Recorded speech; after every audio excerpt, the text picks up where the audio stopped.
All right. Hi, everyone. Hi, Fel.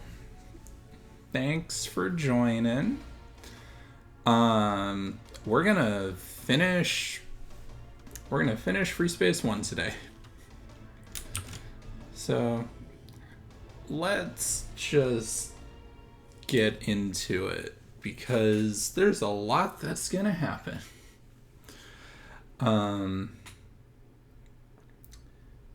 And we're finally gonna figure out what the fuck all these random monologue cutscenes are about.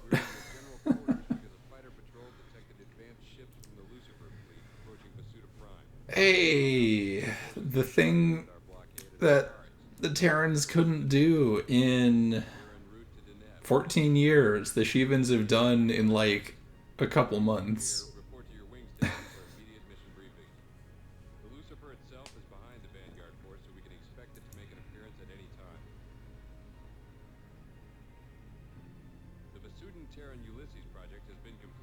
Oh god, am I gonna like immediately go into doing the frickin' stealth mission?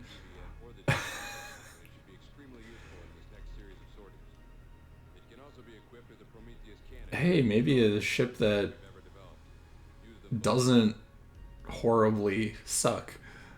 Maybe. Nah. I don't know. I'm not a Ulysses fan. It's too fragile and isn't fast enough to make up for it. IMO. Yeah, okay, we are immediately doing the stealth mission. Okay. This will be fun. This will be exciting.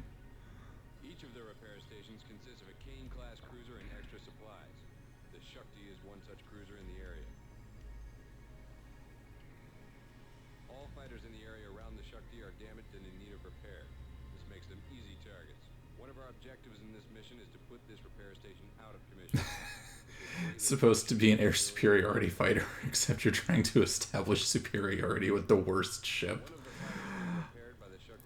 It's not quite as bad as the Apollo. It at least can like turn.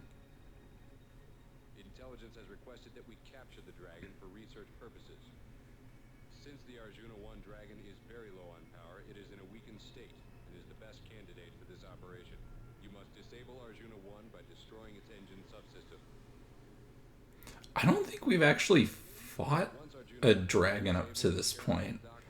And yeah, they're the scariest thing in the series.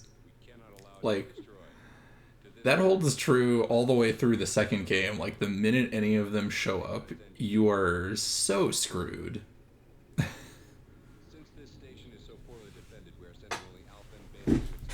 Ah, yes, something super important. We only need 2 wings for it. Classic Terran command.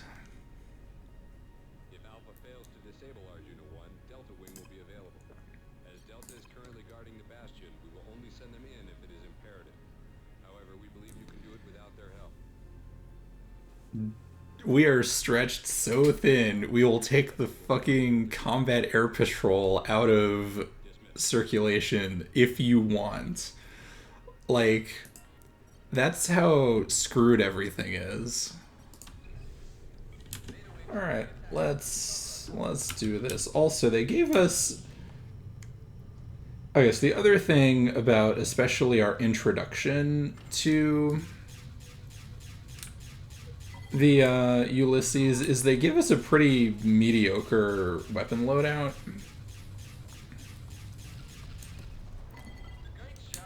Because the thing is, the Prometheus is a fine weapon.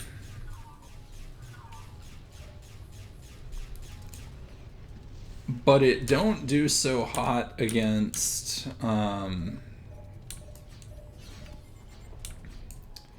it don't do so hot against shields. And it's slow relative to the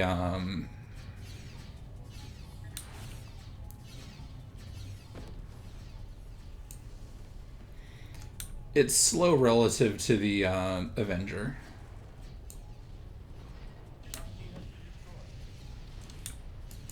Oh, fuck. Where did you go, you piece of shit?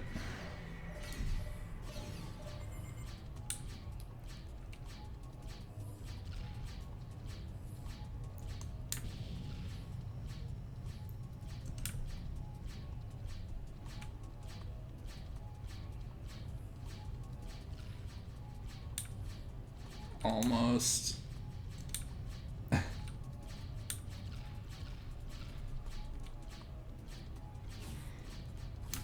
So I do...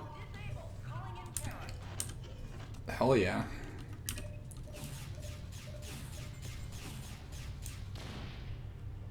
So I do like this mission in the sense of,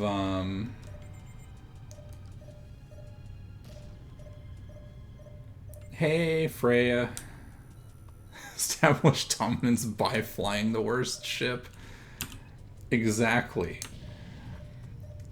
And, like, I'm... Part of why I'm down on the, Ulysses is legitimately just the gun placement.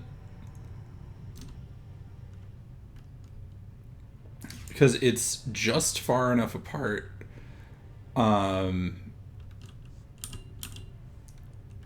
that you can't actually hit the dragon with both of your disruptor shots. All objectives accomplished. Return to base. Alright, so how the fuck do you make a stealth mission in a space combat game? I get a double ace for that? Holy shit. Great work, Alpha One. We've destroyed a Sheevan repair depot and managed to get a hold of an intact Sheevan fighter. Our technicians are currently working on reverse... Paint my ship black? Well, we captured a black ship. It's all good. And like, this is a very annoying mission to play. I respect it though. And it turns into, for FreeSpace too, like the idea of doing espionage. Like, they really run with it after this game, and I think the series is much, much better for it. Even if this particular one is a slog. I really like the concept, and it's also really hard to do espionage against literally an unknown set of entities. But I like what it tries to do. It's just hard to like keep track of certain things. And it's also a very, I mean, it's a very stressful mission by design.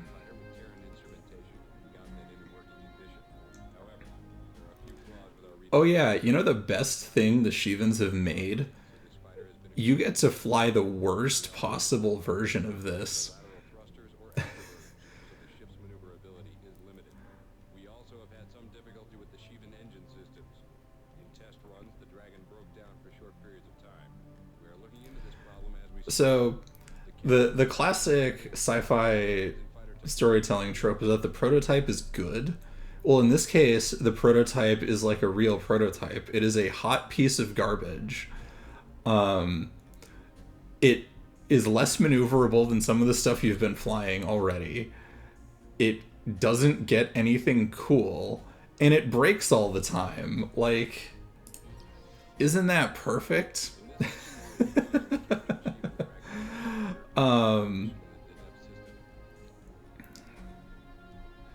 But yeah, like, I get really stressed out playing this mission because if you aren't familiar with it, it's long and it's a lot of scanning stuff.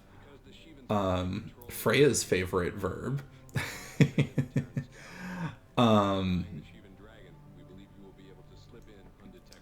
But like, it's a recon and espionage mission, and hi dear. And it's really creative. and like really using one of the more background verbs you're given. Unit seems to be maintaining consistent patterns in their patrol. I mean, it's also like desperate as hell, which I like. Their flight pattern and plan your course. Because, oh yeah, observe their flight pattern. I'm in a fucking void. I am not gonna be able to do that. Your primary objective is to conduct a close scan of all ships that pass through the Vega Deneb jump node. This includes warships. This is where the unscanned cargo button Contents of is real good. containers in the area as well.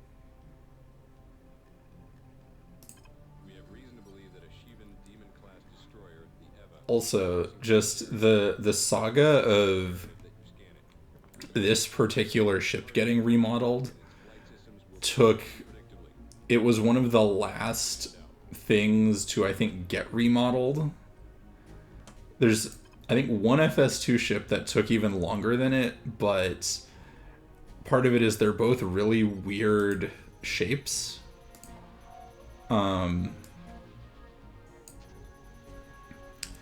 Yeah, okay, look at this. The missile bank on this thing is tiny right now. Not that we're going to use it, but still. And we don't need our guns, so get a little bit of extra speed. One of the tricks with this mission is that as long as you sit next to the cargo, you're basically fine. So if you can keep in this corridor with the cargo, you are more than okay. The problem is the cargo isn't permanent, so you have to try and make sure you're staying in basically a line as you lose your points of reference.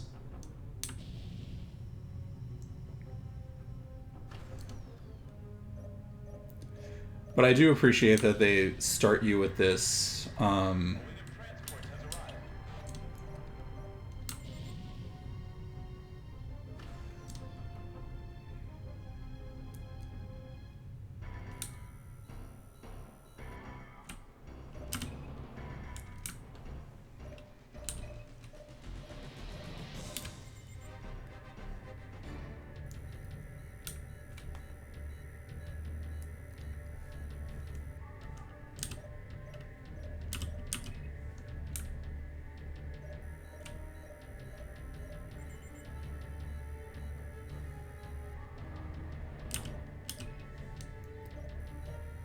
Oh, that's weird that it's targeting a turret before it scans.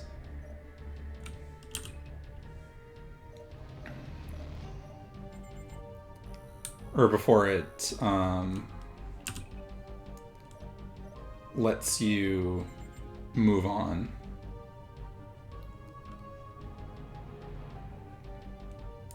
But yeah, like right where we are is... Oh shit. Wrong button. That is not break. That is launch all of the countermeasures. But yeah, this is how you do recon in FreeSpace. Just sit around, pretend you're a cosmic horror, and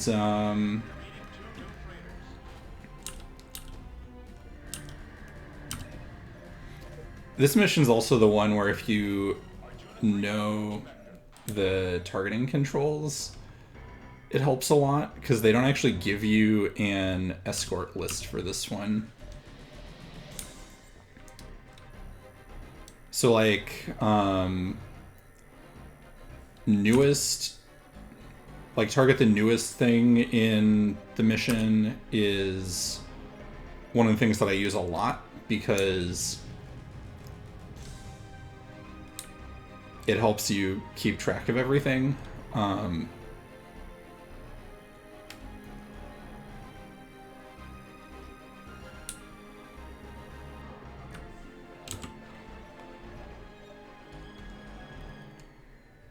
Alright, This is going all right. And I do like that, especially the Shivan cargo containers, part of the reason they're such a weird shape is the way that they attach to the different freighters, because like those ones are specific to that kind of freighter. The other ones we'll see attached to these freighters. It's nice, and they do a little bit more with that in like the sequel. I also really like the design of this particular freighter. They're kind of horrible to like attack, but I don't know, I like the way they're angled this particular way.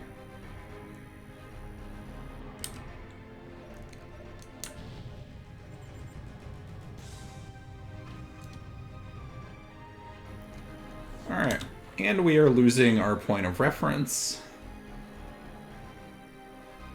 which is unfortunate.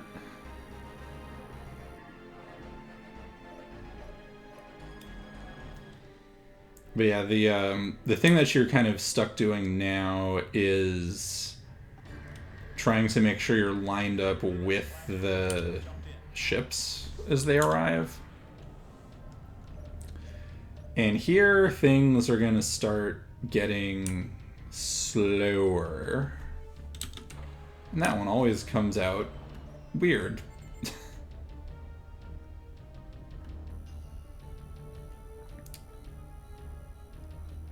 So scanning speed is scale. Part of it, anyways.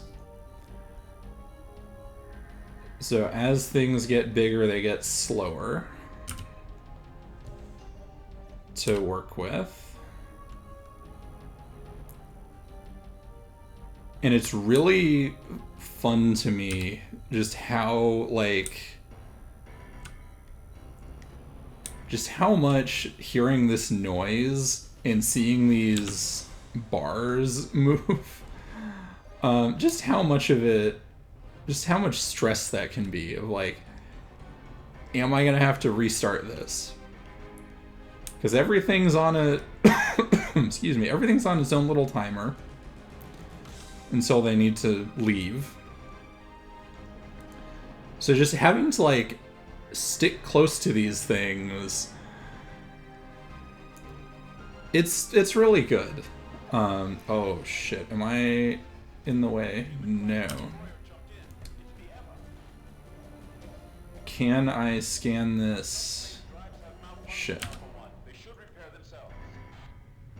Hey, Tara. Oh, thank you for the sub. Hi, New Clean Garen. Yes, it is this mission. The espionage mission. Oh, God. You just had to... Where's... God damn it. And this is what sucks about it.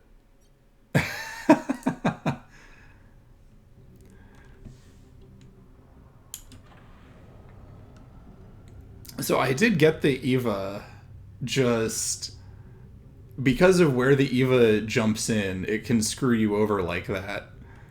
And yes, the hangar bay is such a thing.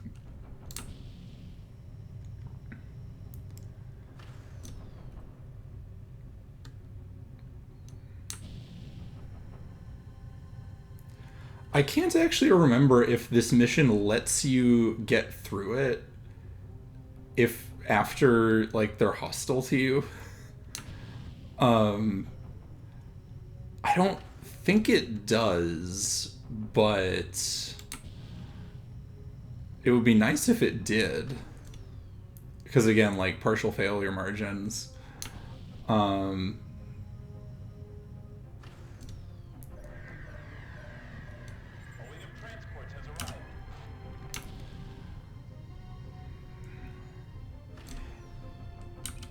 Yeah, I mean, it is much, much harder. Yes, and we have hot garbage in terms of what we actually have access to. Close to the sentries.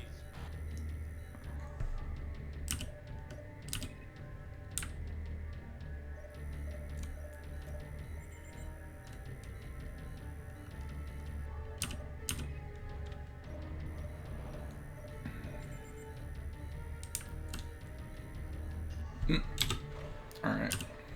Let's do our bonus.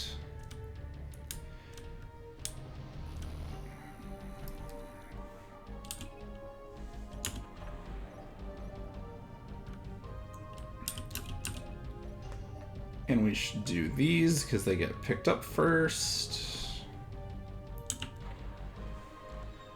But yeah, the real annoyance I have with this is once you get to the bigger ships. Oh,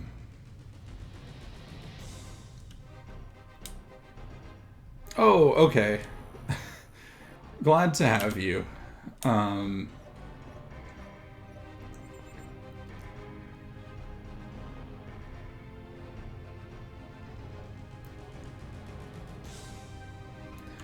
But yeah, the thing about this mission is the big ships can put you out of position when it comes to like the little corridor here that is safe.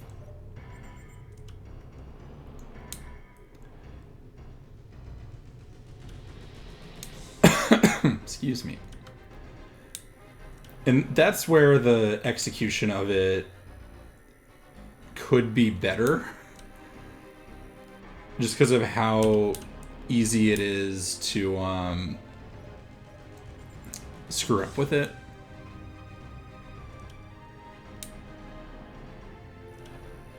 Oh, above it is where they don't is safer. Because like I tend to try and do below just because it looks like that's more in the direction of the corridor.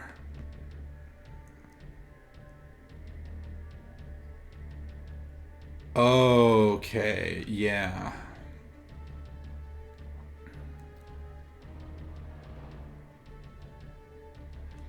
Yeah, I mean, like, the thing that I got messed up by was, the fighters. Because, like, the fighters are my main concern. Because the sentries don't really, excuse me, do anything unless you go, like, into the jump node.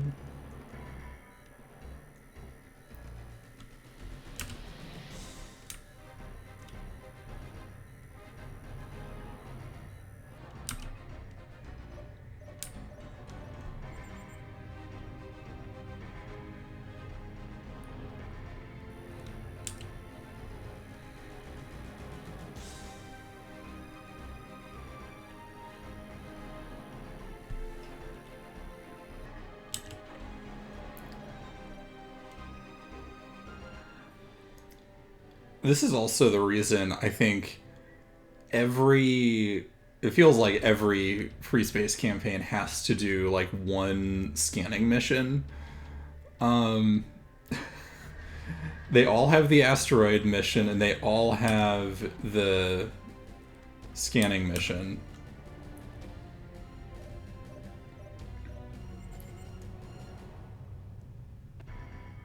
Because, I mean, I generally like scanning missions, and I'm happy that we've moved on from this particular one with its, like, instant fail condition.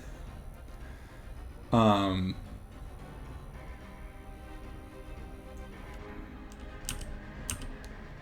where are you?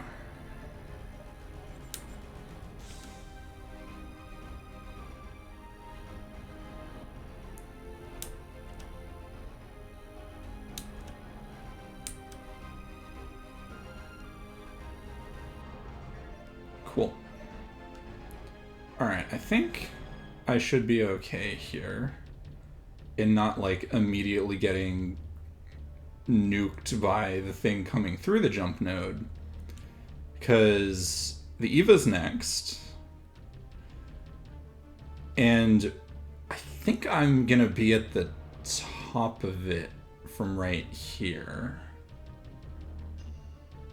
because I think it comes in this way. Yeah. Okay.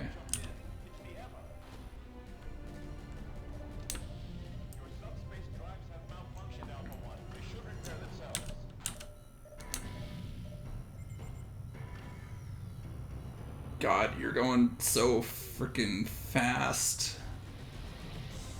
Huh. Okay.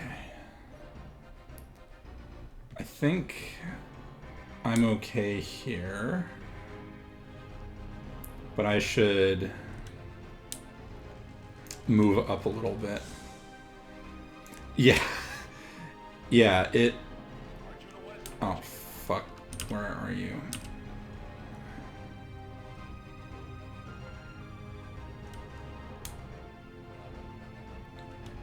That's the other thing with the big ships.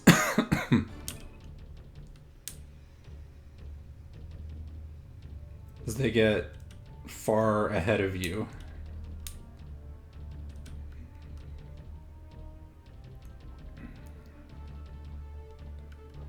They get far ahead of you and they move really fast. Okay. Oh my God, it's the Lucifer.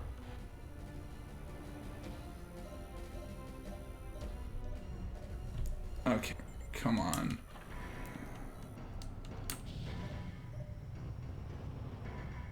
You are so big and so goddamn fast and are gonna kill me with the engine wake. Okay. I need to not be right there.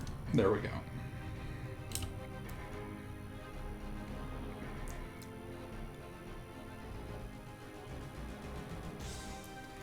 Yeah, the UI is not quite able to handle this.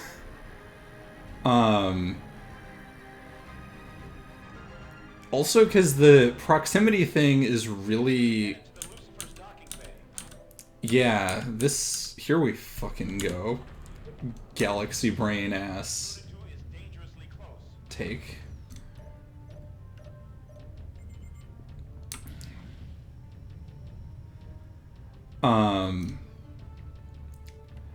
But yeah, like there's a lot of quality of life things. Thanks for... Gee, everything... Gee, who could have guessed going to the fucking docking bay would do that? Who the hell could have guessed that command?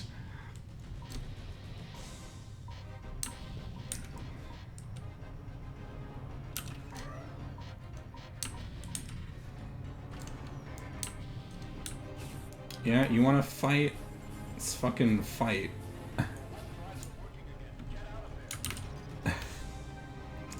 Please hurry up. There we go.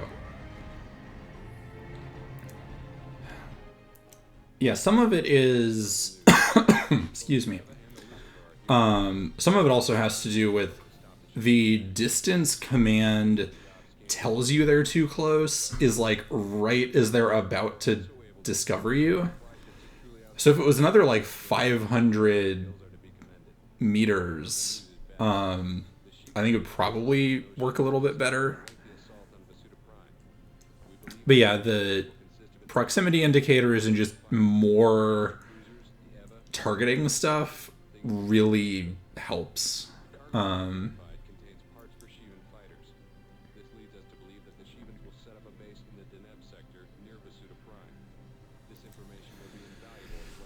Well, we got everything, but everything sucks. And I mean, something else I do like about that mission is it's also about like feeling the doom that's gonna come. And we retreated to our home system, abandoned our empire. We believed at home we would be safe. they are not a terrestrial species. We know when we entered subspace, we were trespassers. But our planet is our home. And yet still they came. And our world is gone. We left space to them. Okay, hang on. Let me...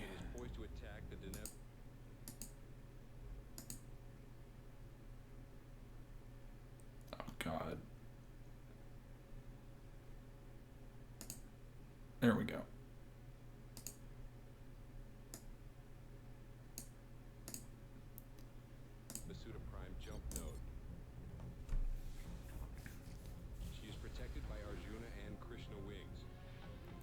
I think this is our first, like, real bombing mission. To destroy the Eva. Alpha will fly bombers, Gamma and Beta will cover them. We suggest you damage the weapon subsystem on the Eva. They literally just said they were setting up a supply base. Who could have guessed? To rearm yourself. It is estimated that at least 20 tsunami bombs will be needed to take the Eva down. Destroying the Eva is imperative. With the Lucifer in the system as well, we cannot tolerate the presence of another Shivan capital ship. Good luck. Yeah, command in both of these games is really having a time of it. And I'm not sure how much of it is like them. Okay. Do we have anything that makes more sense to put our escort into than Ulysses? What if we just give everybody all of the firepower? Yeah, we're only gonna do this. We're only giving you 3 wings that are not full. Oh yeah, command being full of shit is a lot more, I think, deliberate in FS2. And yeah, in FS1, they're a little more just not competent. Let's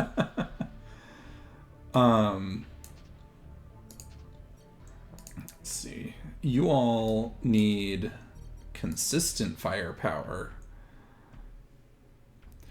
And, like, I think it still works in... Actually, no, I should... Right, I'm a bomber. I'm not allowed to have nice things. I'm only allowed to have shit like this.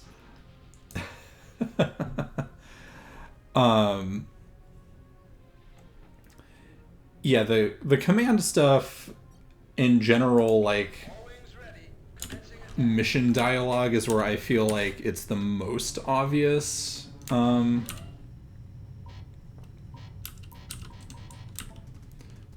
This game doesn't have a writer.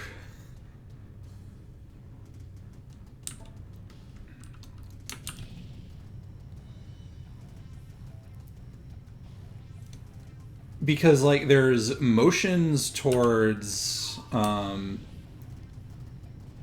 things not being great, and command having its own thing going on, especially, like, with the context of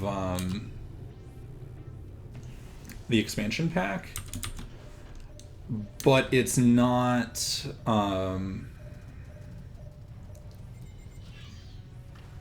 it's not as elegantly done.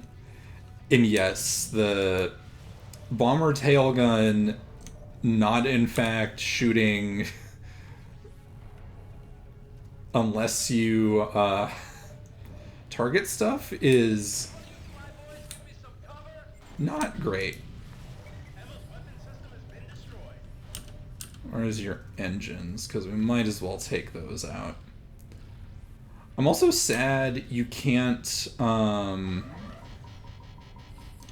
blow up docking bays in this game.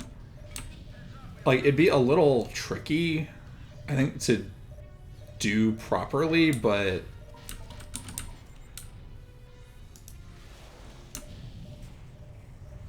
there we go. All right.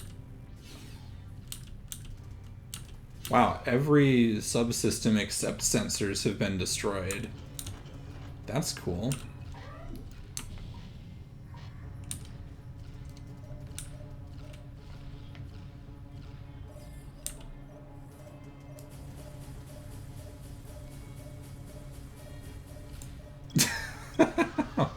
Oh, god damn it. Alright. Where's another thing to blow up?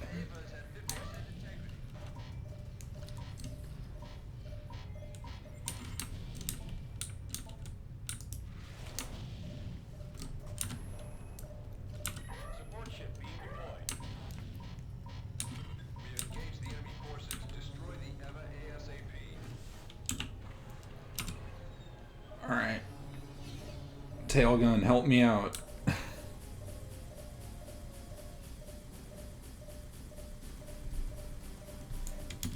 Alright, I have these things.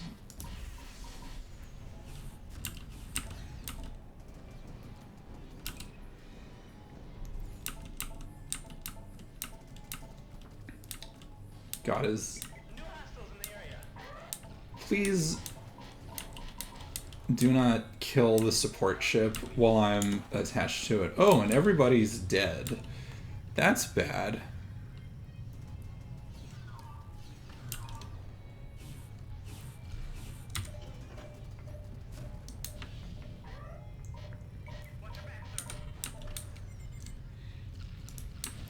Yeah, I don't normally use the synaptic. Normally on bombing missions, I tend to do just straight all bombs, because I'm not exactly doing more than that. Oh my god. Get out of here. Maybe it was a bad idea to put everybody in an assault fighter. Who knows?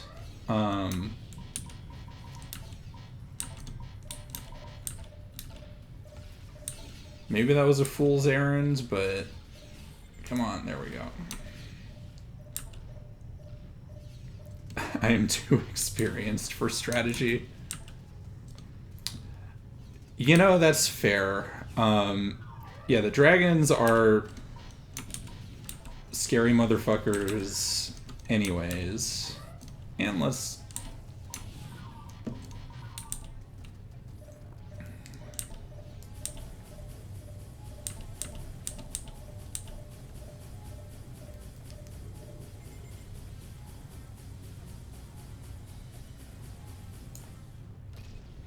I love having to be my own goddamn escort as a bomber. It's fantastic.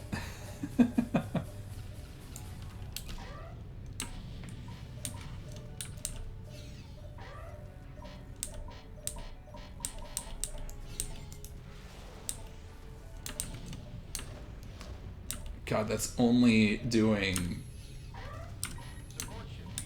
Oh, they killed it. Wow, fuck them.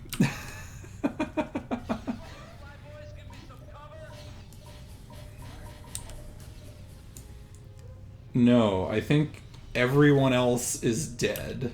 So it is entirely up to you. My one last pilot. Well, this might suck.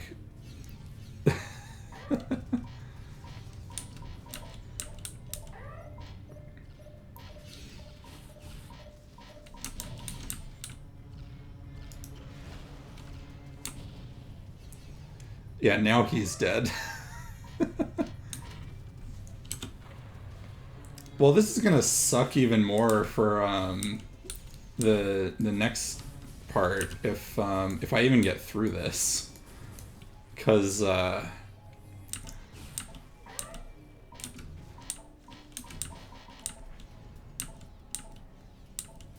please rearm me.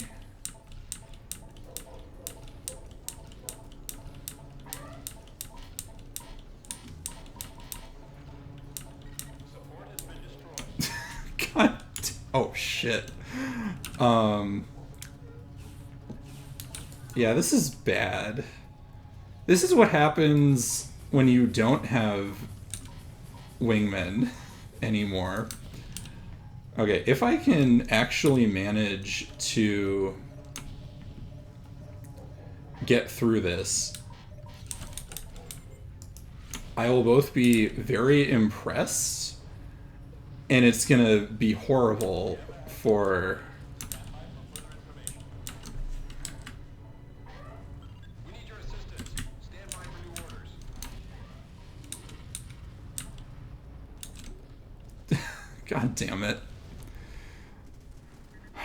Well, I guess that's what happens when literally everybody dies. Ready. Commencing attack.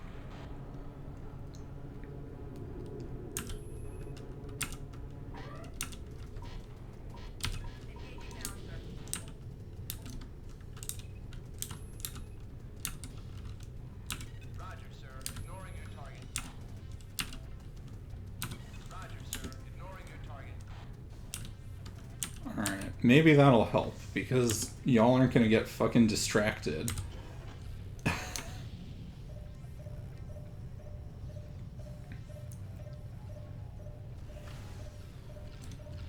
I guess I should just sit in here, like, shelling it instead of trying to be cute and everything. Getting all of the subsystems.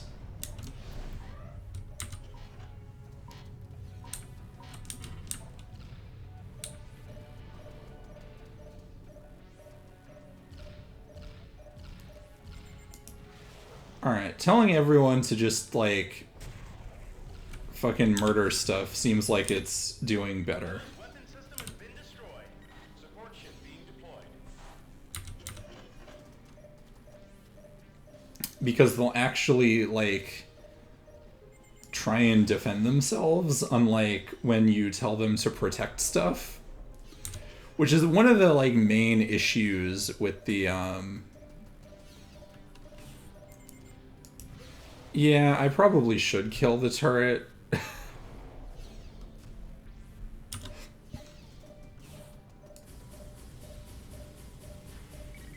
wing eliminated. I'm out of missiles. Calling in a support ship. Wow, they did so much better than, The Ava's at 50% integrity. So the turret, the reason that you go after weapon subsystems specifically is because turret accuracy is based on capital ship weapon subsystems. Destroy the Eva ASAP. So I think it's basically once they once they're totally dead, they almost can't hit anything. So they'll eventually hit. Yeah, that's fair. So, I mean, I also just want to point out the extreme difference of how things are going when I told the AI to do what it wanted, except go after the capital ship, Roger, sir. On our way. compared to what their default orders are. Because I think one of the things that I talked a little bit about, and Darius pointed out while he was in chat, is that the wing, like the squad mate AI Just arrived. in this game is actually really good. They just frequently get told to do things that are like horribly self-destructive. Um, oh, is it because they're trying to get you to use the comm system? Because, yeah, by default, they're in, like, form your wing and won't, like, do anything.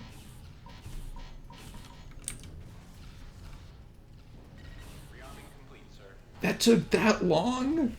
What the hell?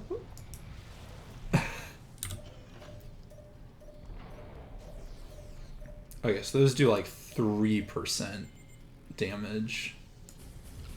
Okay, another fun thing about FreeSpace 1 in particular is that, okay, let's get the fuck out. Stand by for further information. One of the other fun things Stand by for new orders. is that you can kill capital ships in FreeSpace 1 with just your guns, because it's entirely based on hull integrity. There's nothing else attached to it. Unlike FreeSpace 2, where they force you to use something that causes an explosion to do it. The Galatei is under fire from Shivan forces and looks sure to be lost. Long-range sensors indicate at least 4 wings of bombers and interceptors. The Lucifer is also somewhere in the area. The Galatei must be protected until we can evacuate the personnel. We are not allowed any respite at this point in the game. We cannot get a win. We don't even get, like, celebration when we did, like, the stuff with the Tyrannus. Everything just sucks forever now. Engaging enemy. Okay. Let's deal with this. Yes, FreeSpace is exactly a cosmic horror game disguised as a space shooty game. And that's why I love it. No, we don't get a congratulations of any kind. It's just things are terrible, go help in something you are not at all equipped to deal with. And, like, this is also why I like something like Paving the Way, because it puts the Galatei, like, around things way, way before... excuse me. Like, it makes the capital ships...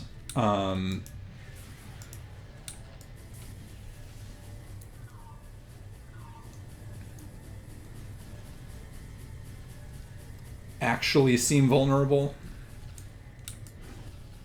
And then they do something like this.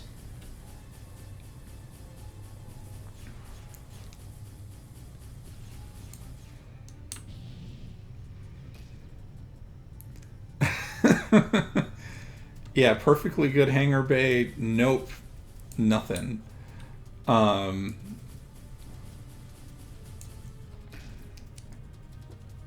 is not allowed.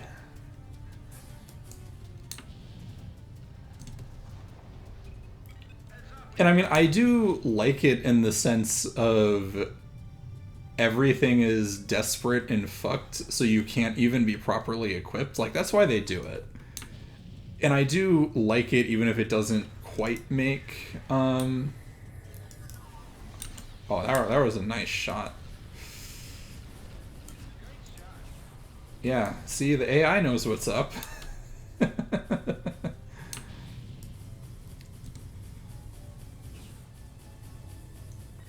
wing has just arrived. We are beginning the evacuation sequence. Keep them away from the escape pods. Oh god, you're only beginning the evacuation stuff now?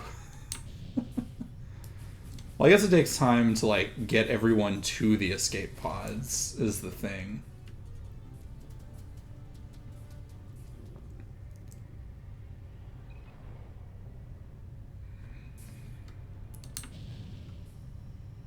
And I do also... I didn't really say much about the Ancients monologue that we got, but one of the things I like about them, even if they're not quite the same like quality and insight is the stuff in FS2, is they are talking about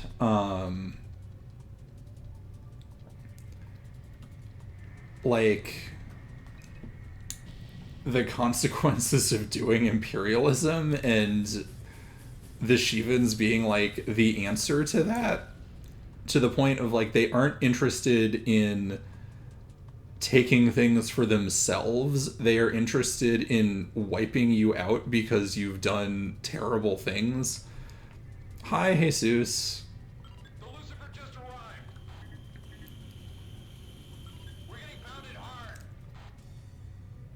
Delta Wing has arrived, awaiting orders. Ah, good. We got reinforcements just until shit. Just in time for shit to get real bad. Oh, if they go over there, are we gonna get to see the Lucifer shield effect that's an FSPort thing? Clear the area. We're not going to make it.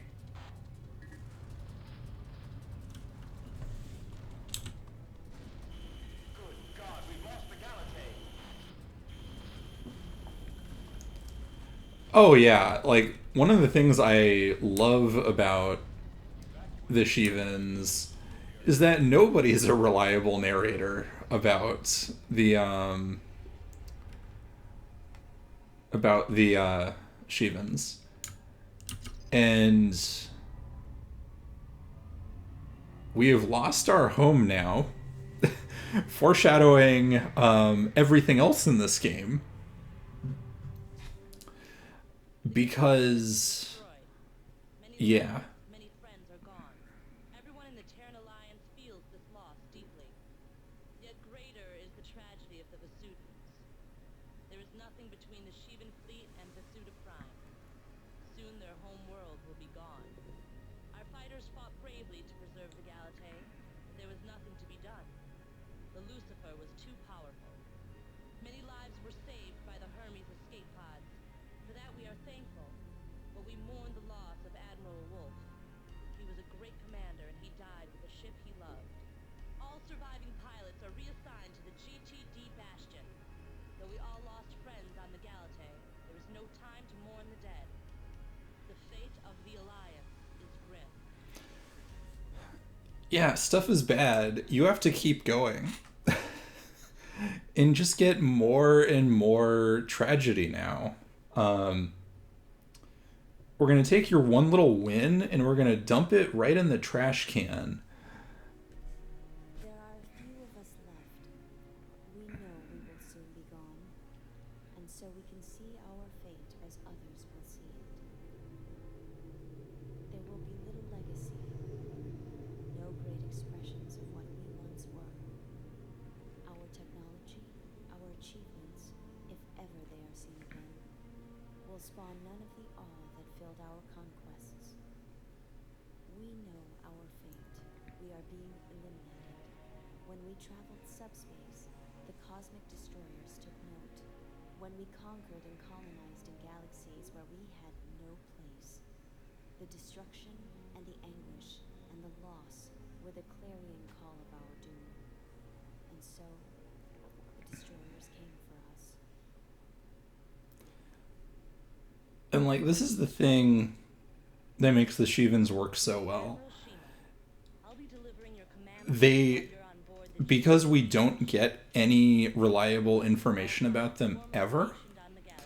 they become Assignments could have whatever is thematically appropriate to whoever is looking at what they're doing. We've lost many friends and loved And this is how you get like lost many great the Shivans in this game almost being, at least to the ancients, like an anti-imperialism, anti-colonialism kind of thing.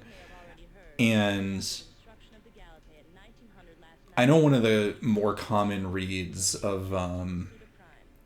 this game, at least on the forums, is that they're basically the test for Most escaping how all they're basically like the test for Uninhabitable. the Terrans and Vasudans to be able to put aside their differences and actually like All Terran ships in the coexist. It appears the Sheevan fleet has now moved on. It's estimated that 4 billion innocent Vasudans lost their lives in the attack. Terran Command is preparing to help evacuate all survivors to other habitable worlds in the area. I really like this part of the game. What we need to concentrate on You don't really get to see making further moves towards Earth.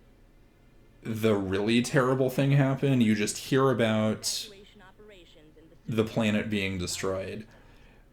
But you spend Antares is virtually undefended. at least 2 or 3 missions Tested system. dealing with the fallout of Now ready for deployment. literally a planet being wiped out. And she is specifically designed to take down Sheevan shields. And hey, we got the meme weapon, the most powerful gun in the game that only 2 ships can actually carry. It's fantastic. We have also received a full supply of Hornet Swarm missiles. These are the best anti-fighter missiles in our arsenal, and we expect they will receive heavy Okay. hits on the Bastion. The Hornet is not excuse me. Even right now, the Hornet is not, in fact, the best missile we have access to. It is a piece of garbage, and FreeSpace 2 acknowledges that, and I love it for it. As you know, the Suda Prime has been devastated. Our focus must now shift to the evacuation of the survivors. You are to take your wing to the subspace node cluster in the Alpha Centauri system. I know a lot of people don't like this mission for being like 20 minutes long, but Suda, Aldebaran, and I respect it. Indians will be I respect the way that this is put together. Because from both the Sirius and the Suda jump point. it's one very, very long escort mission.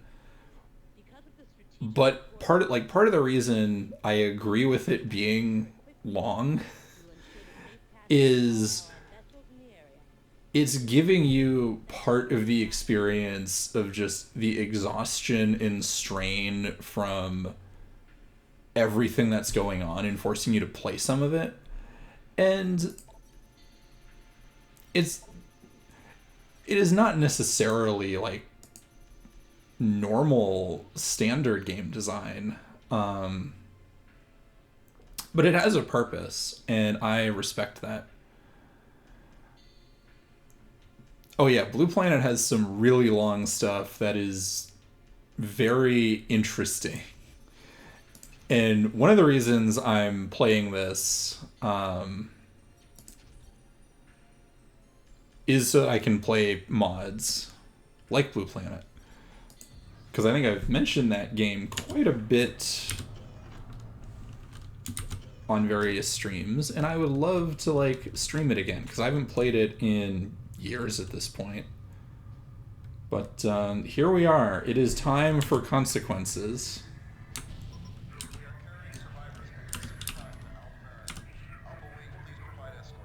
Affirmative, sir. Oh, you're playing through it on YouTube now. Nice. We are carrying supplies for our forces in the Cirrus sector. Please provide escort. Yes, consequences.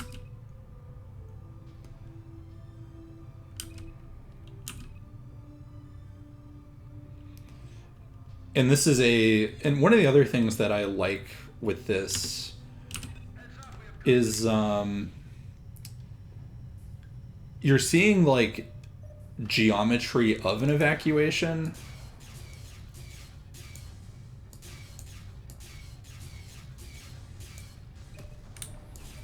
Because it's not just ships leaving, it's also ships going to help with the evacuation.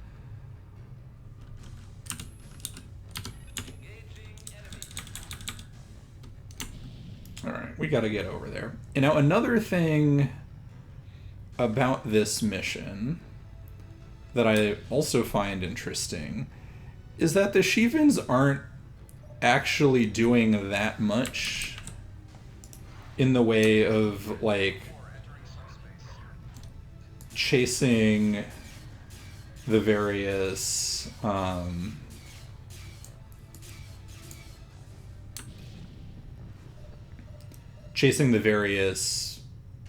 refugees, transports fleeing the system,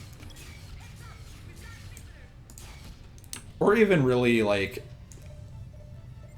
attacking stuff that much, because like we're just getting a couple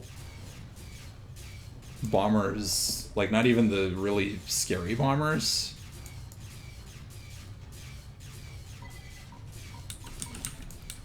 And I mean, this is something that the monologues talk about a little bit, which is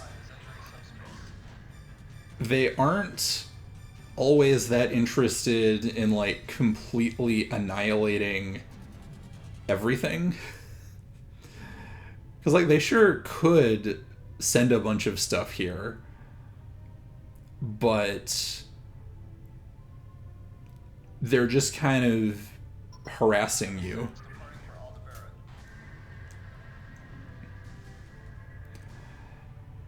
Yeah, I mean, so they could be coming like from the fleet in Vasuda, because I can't remember if they mention it yet, but they do mention in this game that the Shivans are much better at using subspace than the Terrans or Vasudans are. So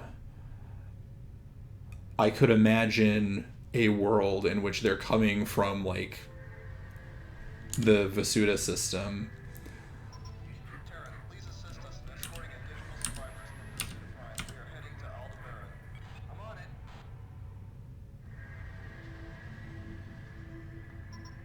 They're coming. They can't be stopped. Enemy wing has just arrived. Engaging now, sir. You must leave the system. Their commanders are just better at flanking maneuvers. The ancient legends are true. Hi, Darius. So the Shivans are actually just like Yang Wen Li got it.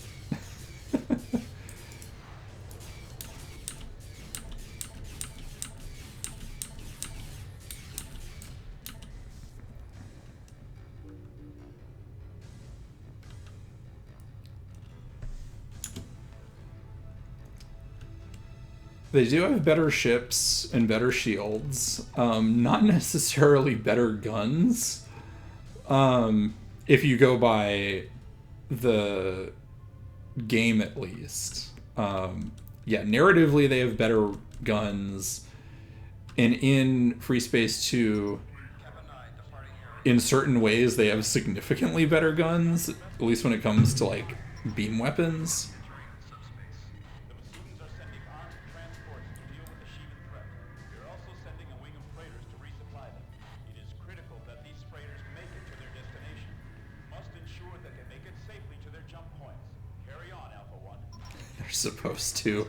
Yeah, they are supposed to a little bit. Counterattack. This is Kappa 10, entering subspace. I'm on it.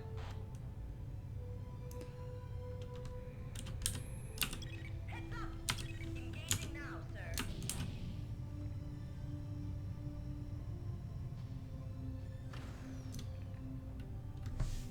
Alright, we need to get over there. Even if, like, the Vasudan transports are, like, weirdly hard to kill.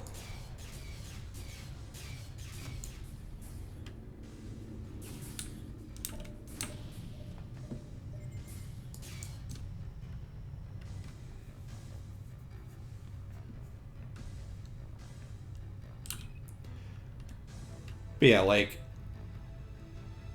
I really like the touch of there being a lot of back and forth with this mission, of stuff comes from the evacuation, stuff goes to the evacuation, and the 3 jump nodes thing is a cool little cheap bit of space terrain. And some of that's also so you're not just in one place constantly. But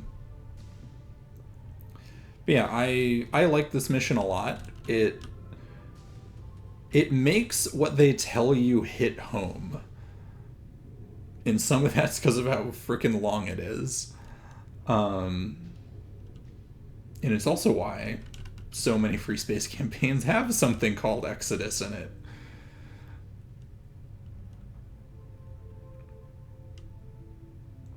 You know, something else with the way this mission is designed.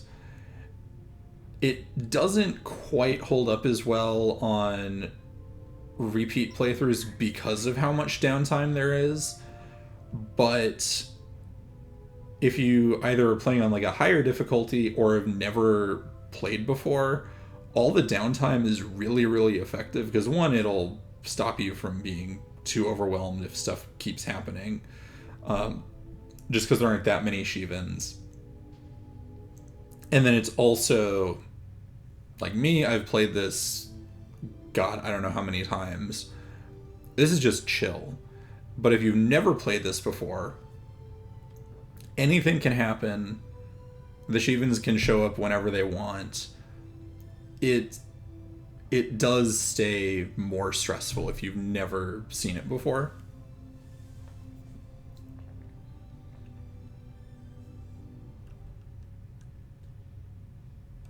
This is a big old gap. Did they tell me I could get reinforcements? I don't even need reinforcements, but still. This is Kappa. Please provide cover for us. Our destination is Aldebaran. Roger that, sir.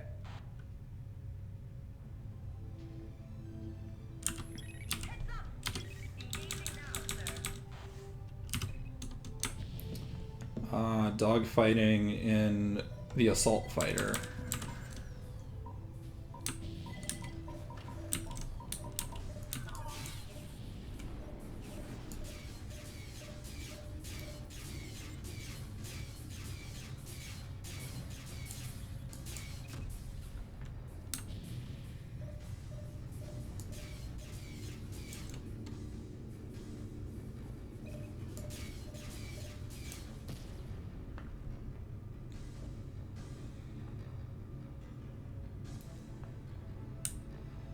Good job, everybody.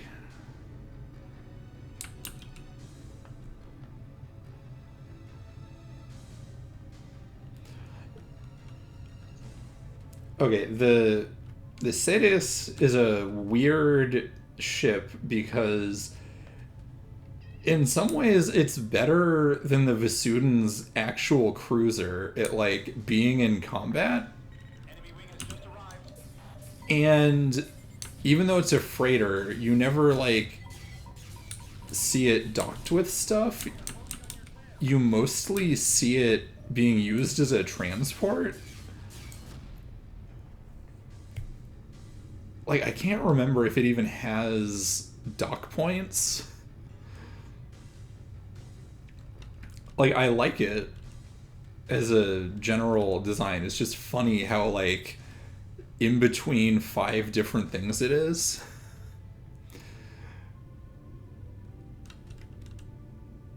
Because, like, it is genuinely better at, like, being a strategic asset than the actual Vasuden cruisers are.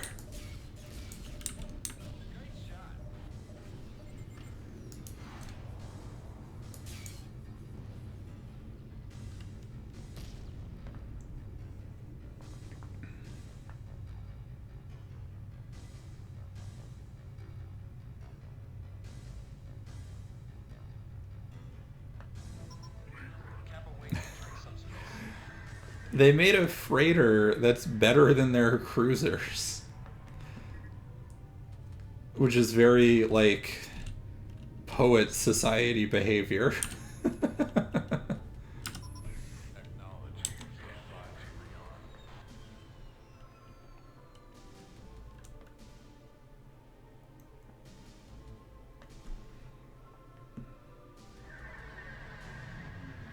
wing here. We are resupplying the student forces in the Suda Prime.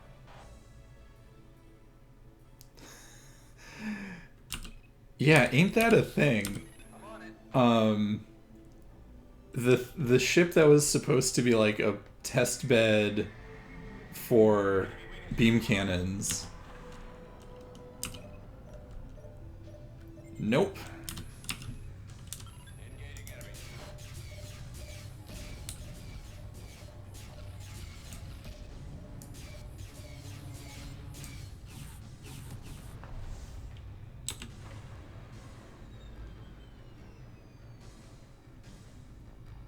Has anybody put boxes on the Sadist? Like, I never feel like I see it.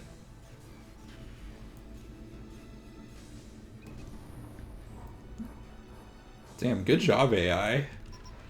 Admittedly, like, the Basilisk is one of like the easiest Shivan fighters to kill, but still, like, good job, y'all.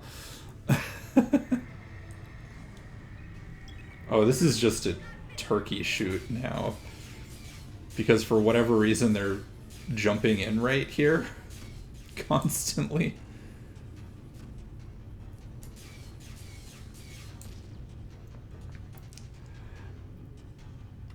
It is, yeah, the Basilisk being a thing in FS2 is funny. And, like, it's also very funny to me that they stopped using the Scorpion, which I think is a better overall ship than the Basilisk is.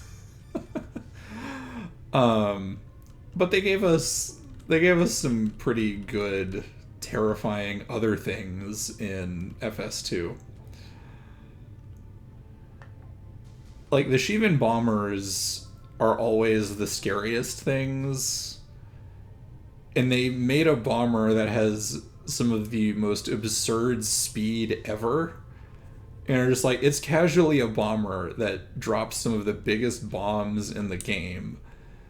That goes just as fast as, like, Allied fighters, because of course.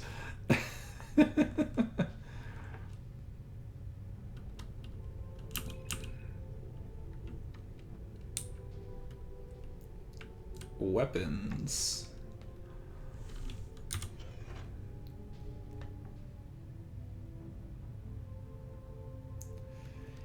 Yeah, the Basilisks are basically like pure assault fighters in that they can't dogfight for shit, but will chew through like anything that isn't a fighter.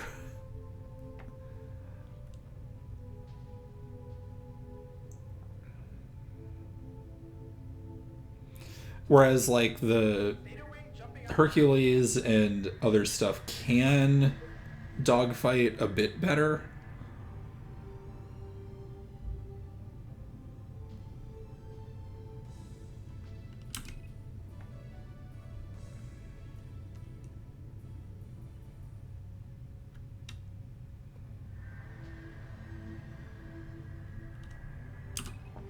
Oh, here we go. Affirmative, sir. 2 Shivan cruisers arriving.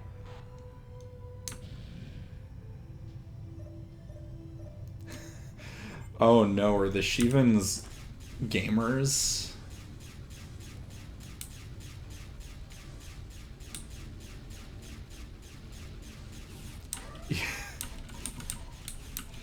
Yes, target practice.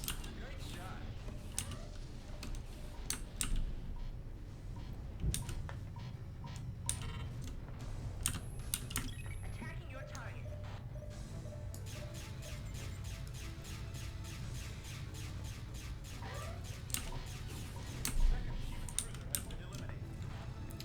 Like, this is where the Shivans doing like anything in this mission feels so token. It's like Listen up, Alpha One. The Basudans are sending in the Macross to help secure the like they're doing this, if nothing else, to like give the impression that they maybe care a little bit about what's going on, but they really aren't doing much. Cross here. Affirmative, sir.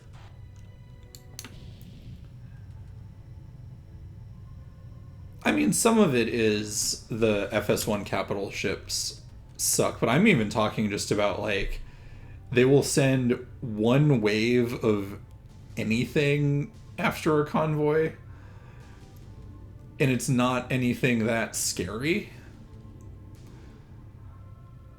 So that's more the sense I'm talking about, not specifically that they send 2 cruisers in immediately to get chewed up and spit out. The Shevens are going after them across. Stop those bombers. Tell me the Shivan fleet doesn't look like a bunch of gamer accessories. Yeah, they do a bit.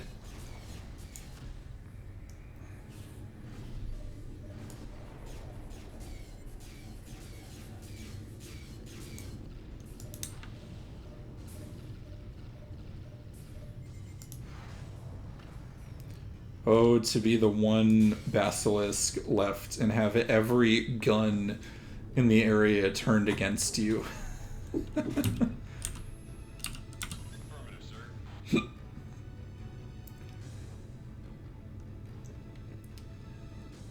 Sadly, this is not spelled in the real fun way, which would have been Macross.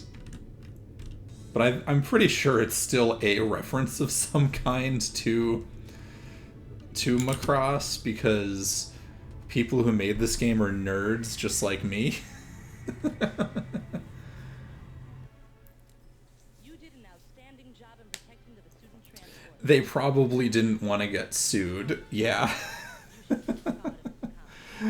Change, yeah, classic anime. Change one letter and call it Well done. good. What we are most impressed with, however, is your protection of each and every ship.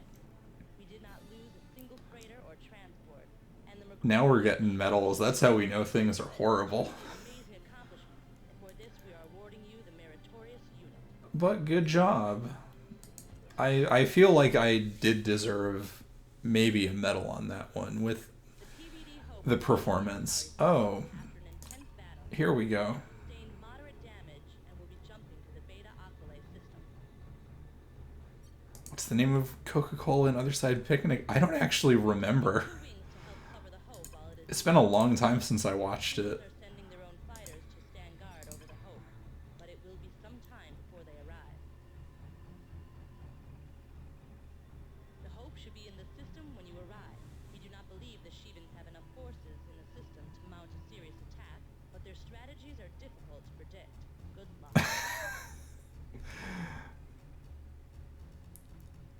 Okay, that is pretty good. Okay. I am flying my baby. I'm flying my silly, silly baby that is actually a heavy assault fighter. Because why not? And I will force someone else in my squad to fly my baby.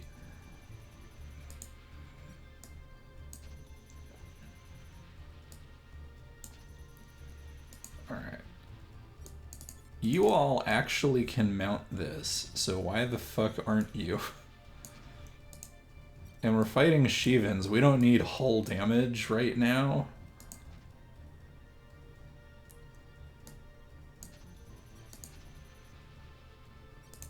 Well, I guess you all are going to use the garbage weapon. That's fine. Where's the Hope? She was supposed to be here when we arrived.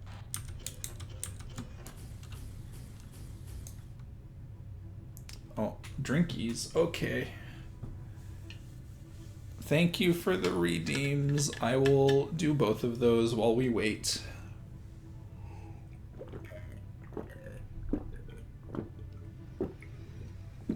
Ah. This is the TVD Hope. We have taken serious damage. Please assist. Stretch. We have taken serious damage. Please assist. Bombers attacking the Hope. Heads up, we have company. Engaging now. Alright, everybody get to it. Look at the Hope. It's barely hanging on.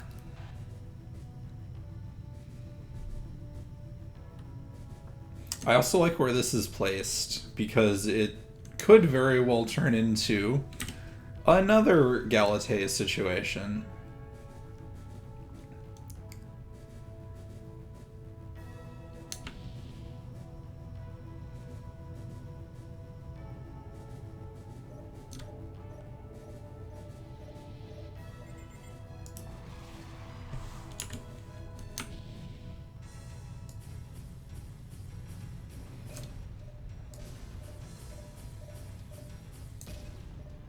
Impressive, pilot.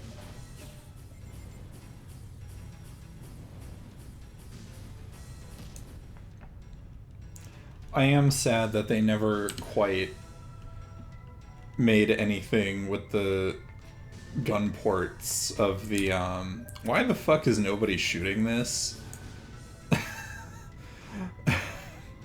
Y'all, I've been talking about how competent you are, and you go and you pull that shit on me.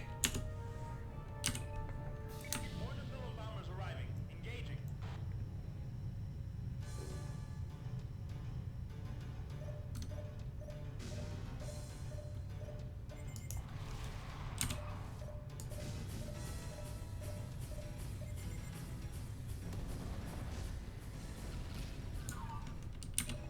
Do not run into that.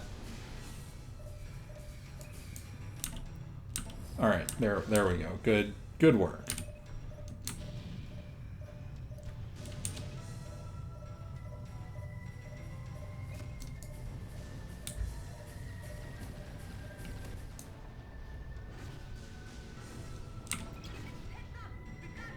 Because, like, the thing about the Athena is it might not be able to turn super well, like, even compared to the Hercules, but my god, can it do consistent damage and has nice, spacious missile banks to do shit like this.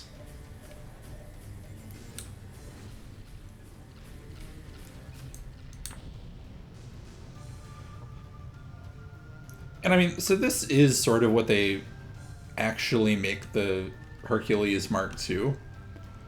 But I really don't like the gun placement on the Herc 2. Oh gosh, thank you for the gift sub, Tara. That's really sweet. Thank you.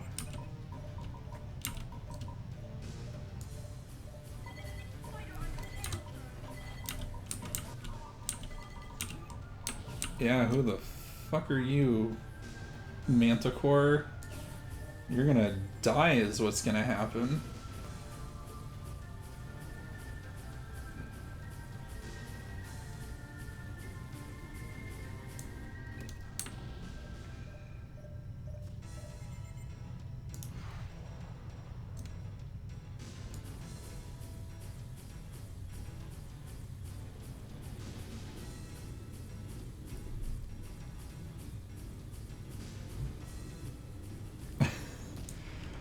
I love when you see just the giant tornado of fire going after, like, one ship. The thing that I can forgive FreeSpace 2 for is there is a ship in there that is basically everything I want. It goes, I think, slightly faster than the Athena, and it has 8 gun mounts, not just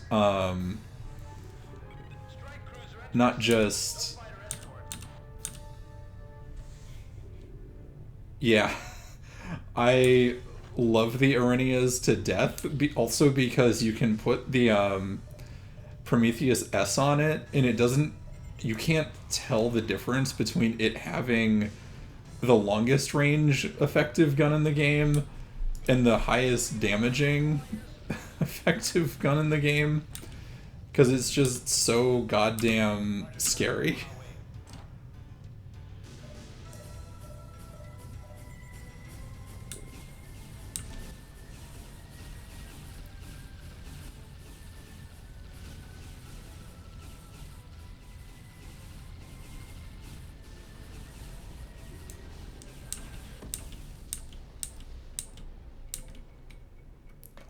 Look at this Shivan sending another cruiser in.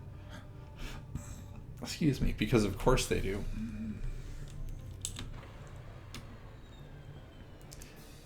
Yeah.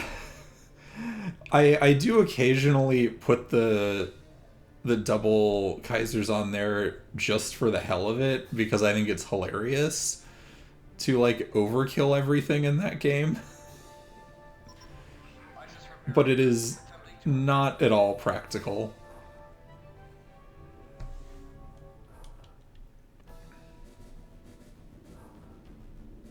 Rearming complete, sir.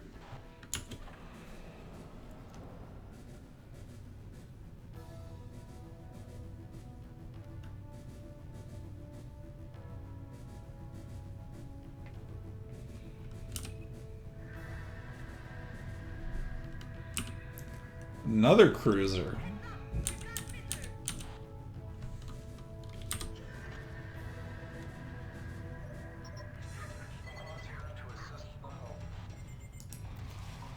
I appreciate the gesture, my guy, but also literally what the hell are you gonna do?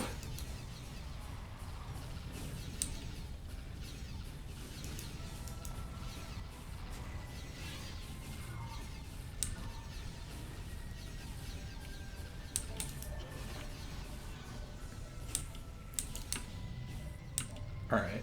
I should not sit there and take turret fire to the face.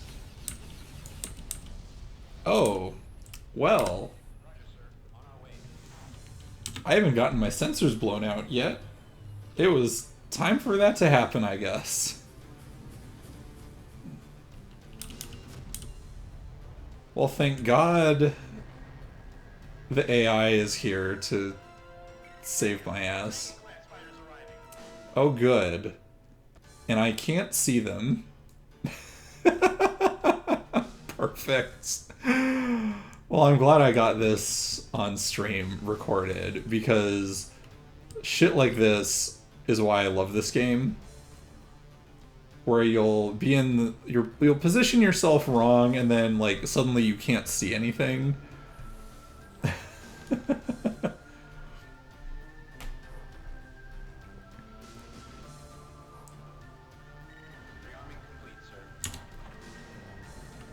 Classic.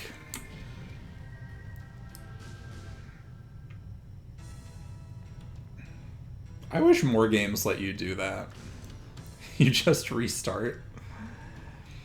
I get it, but like, it's a recoverable thing. It's not gonna totally screw you over. Oh, God.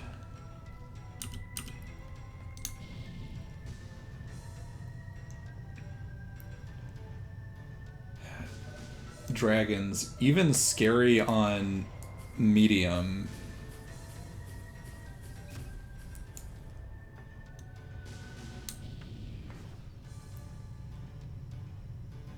Yeah, that is true. I do occasionally restart if my comm gets blown up.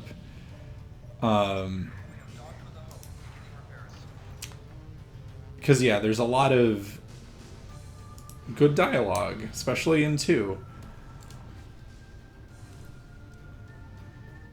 That was sensors at least. Like, sensors is fine. Comm, I get it.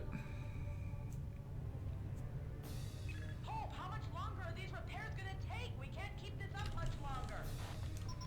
Repair is nearly completed. We need just a few more minutes.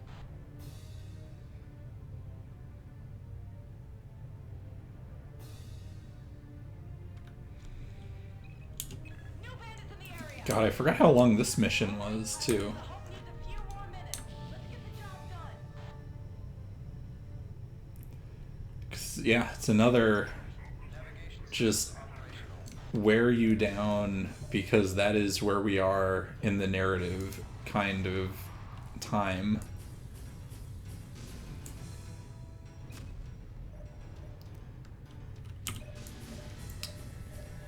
The FreeSpace ships really do blow up nicely.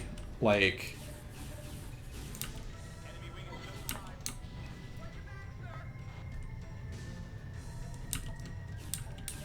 it's only been 11 minutes.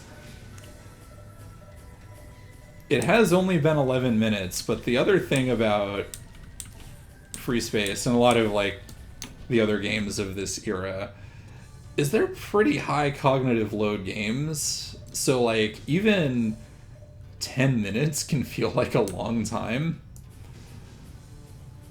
Enemy wing just arrived. And I mean that's part of why there aren't that many super long missions. Our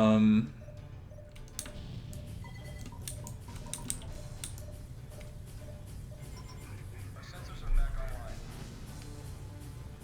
In retail. Ooh, nice.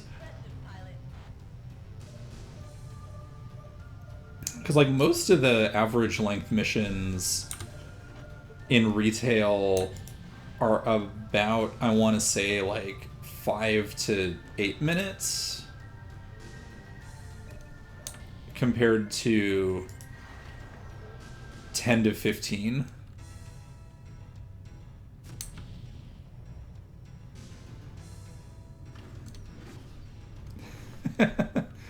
Oh, you got very used to it.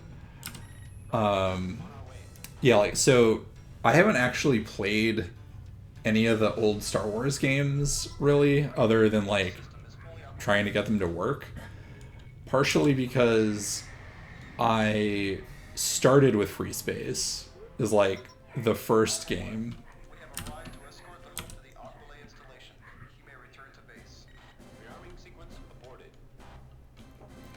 So I'm much more used to the short but very intense, excuse me, structure that FreeSpace 1 and 2 have.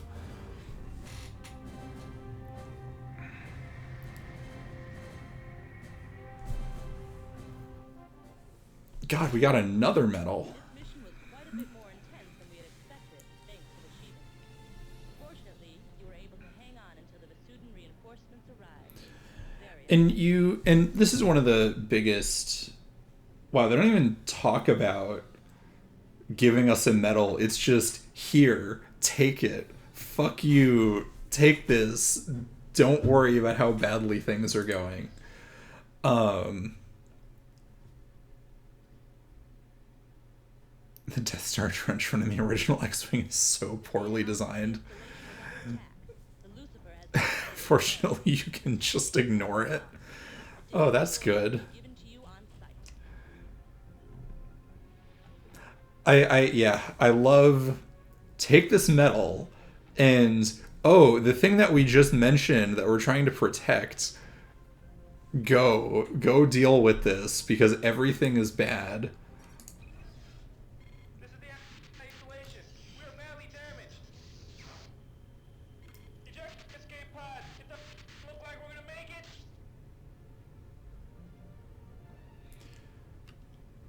it. God, I hate this escort mission. My God, the Aqualay has been destroyed. I hate escape pod escort. It's so bad, and I feel so bad every time. Affirmative, sir. You all are not going near that explosion.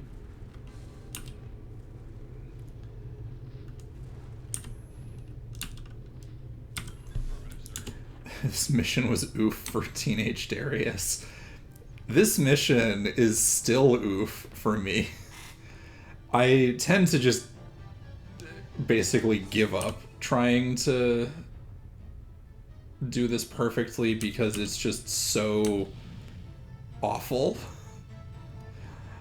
And then everyone who worked on Silent Threat Reborn was like, you know what we should do? We should make one of these, but like, even worse.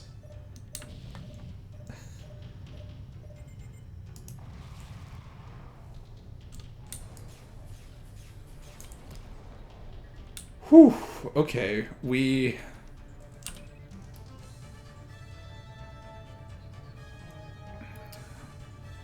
got through the dragons, so that's something. Support ship being deployed. Yeah, I think I'm gonna need to do like lots and lots of wingmen ordering around because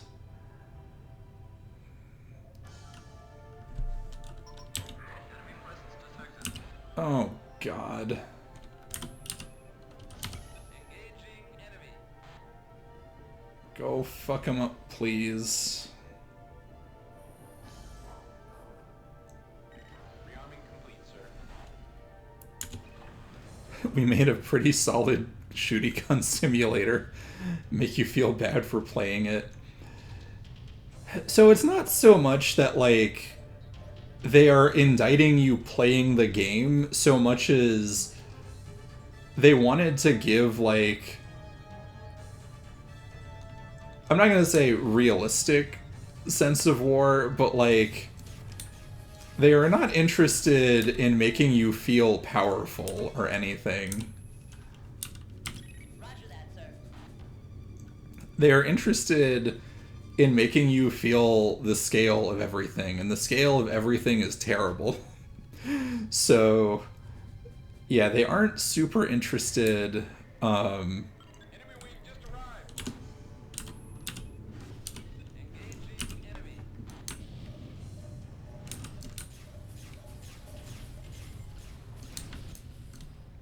Oh god, what was that?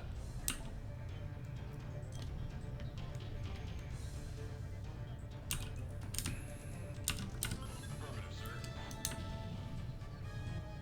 Get into the destroyer, please. Yeah, exactly. You are a cog in the machine and just some rando. You're not the hero. Your name is not going to be remembered to the point of you don't even have a name. Engaging now, sir. You have a call sign. Oh my god, did I get all 4 of them? Humans appear to be going after the Aqualay communication station. That station is critical for communication in this sector. Wow, I got through. Until we can take position to defend it ourselves. I'm on it. You know what it is? I'm not playing on hard. If I was playing on hard, they'd be dead. I'm only playing on medium. God, the escape pod escort stuff. That's like one of the more chill ones, even compared to like some of the stuff that the community's done. Like I don't remember the name of it, but the one in Silent Threat Reborn that's the like second half of a two-parter. That mission is genuinely one of the like most stressful things out of like all the various mods I've played, just because of how long it goes on and how freaking fragile those escape pods are and how long you have to sit there with them. Enemy wing just arrived. Red Mage Joe beat his head on it for 3 hours. Oh my god.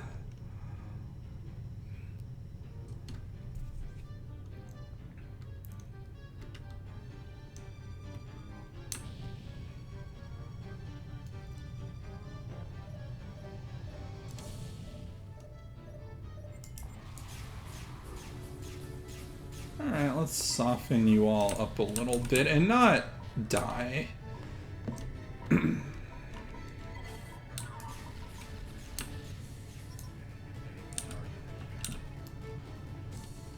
Alright, I'll actually take care of this escort because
Okay, I am not gonna do that again.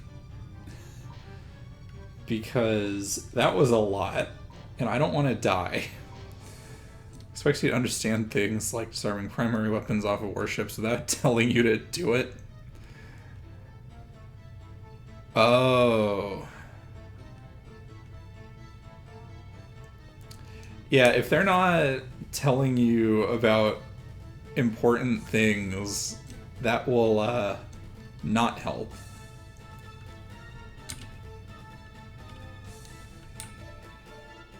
Alright. Come on, lock.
Whew, there we go. At the comm station. Return to base.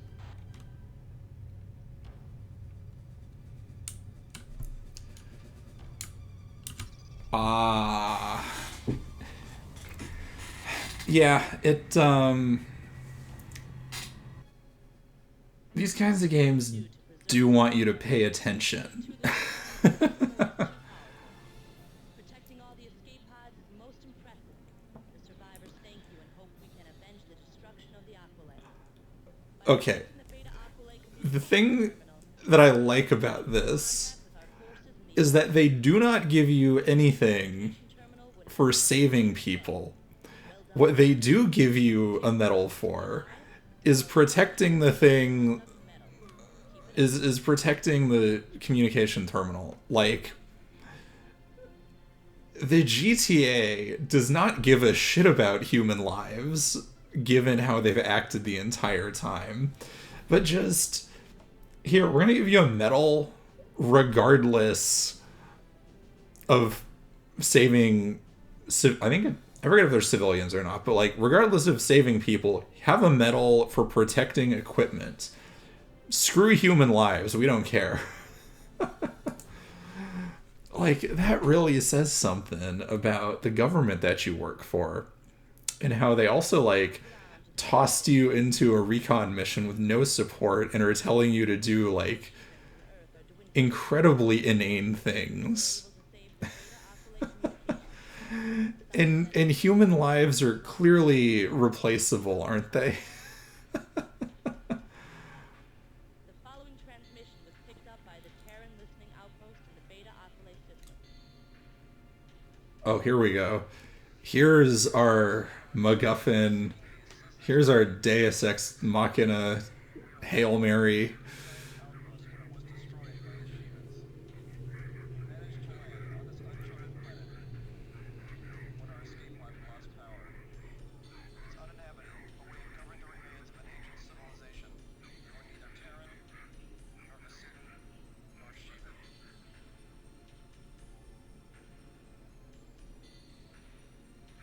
Our scanning equipment was able to locate a storage device of some sort.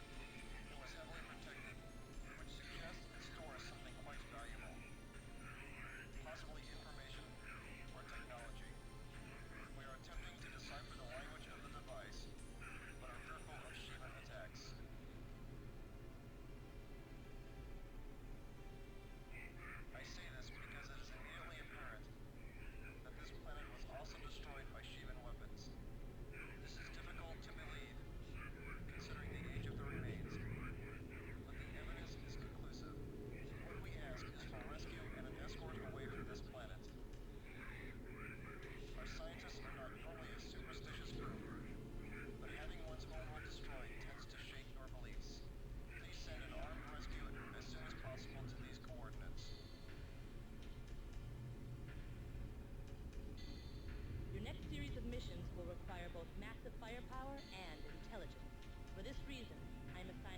One to lead these missions.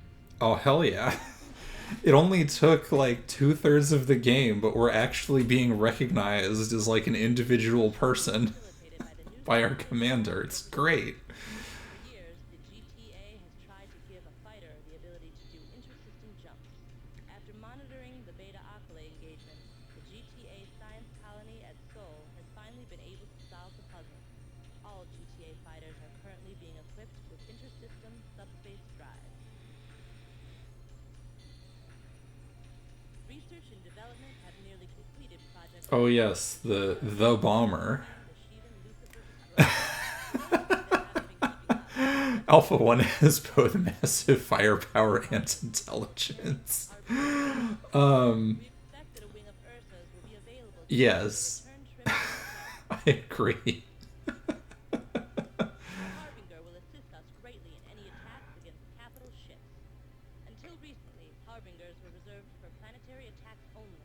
With this project nearing completion, I love that finally defeat the Lucifer. this detail here of the most powerful bomb we have ever made is exclusively for blowing up planets. You may or may not want to Like, use a new disruptor missile to assist. what in the fuck? It is the only What in the fuck, Terran Command? Like, yeah, exactly. Until recently, we only used the bomb details of on Vasudan cities. Like, wow, we work for a terrible organization. Actually, I'm gonna check the details, and also, hey, we're back here instead of our normal thing.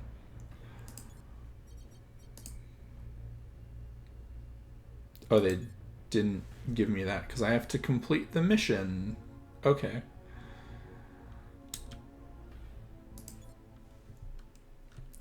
Yeah. Have the war crime bomb go nuts. Exactly. As you already know, the Sheevans have begun a massive offensive. They have completely cut us off from all of the outer colonies and have our forces confined to 9 systems that form the heart of Terran space. However, in what used to be Vasudan space at Altair, a group of Vasudan refugees has apparently unearthed records from a long-dead civilization. Terran Command believes the information in these records to be of great importance. We have located one potential weak point Oh, circling us, it was worse before FreeSpace Open. guarded by only one cruiser. In vanilla, the Lilith looks exactly the same as the Kane. Wings of Sheevan fighters If you're not using the media VPs, they are identical to look at. Same thing with the are able to call in reinforcements. Leviathan and Fenris. They are identical, and you can't tell them apart unless you look at the name or are being shot by them. So the Able to do that, the all weapon systems lovely folks at HLP did improve that, Alpha Wing and that's part of why assist Alpha and will attack. FSOpen is a much better experience. Beta will be equipped with tsunami bombs and will be targeting suspected weak points on the Zenith hull.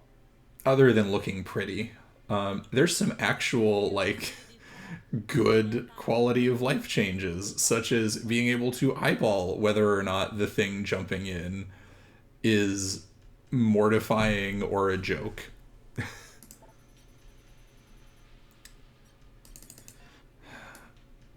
We are not flying this thing. Sorry, fellas.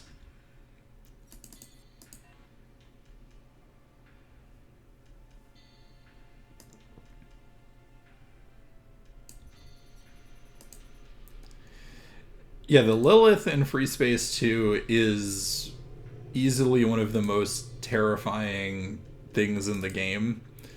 Because, you know, what if we just put, like, cruiser caliber...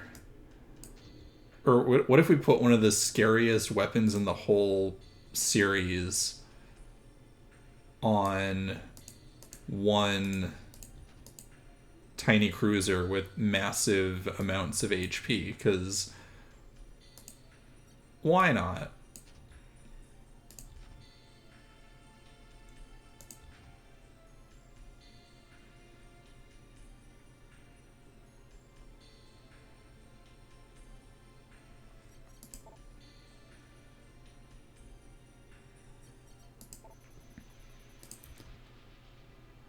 don't need disruptors here. What we need is large guns.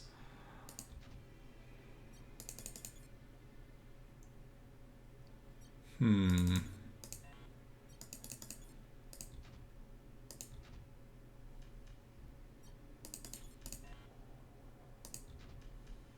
know, I guess we can do this instead. It has more HP because black paint is cool. Yeah, maybe.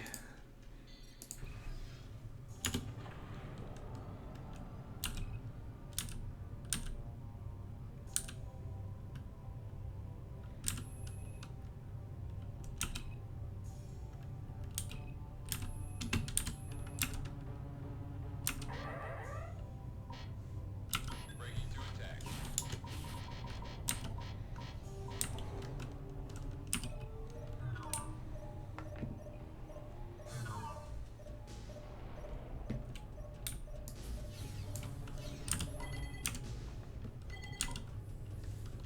Engaging enemy.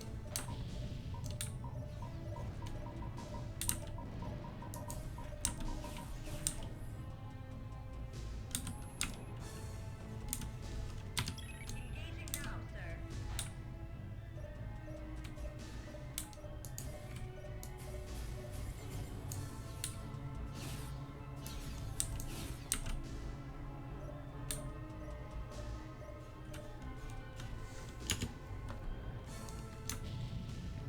You got a bogey on your tail.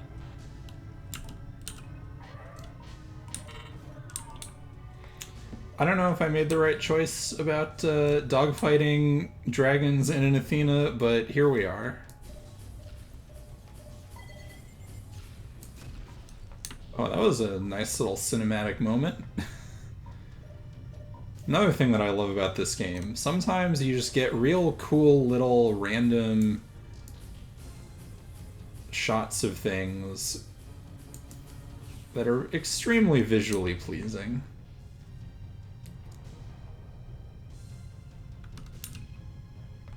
Oh god, you are so far away.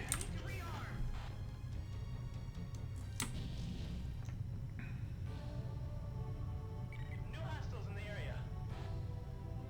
Okay, good. The bombers are actually, like, bombing the thing correctly. All taking serious damage.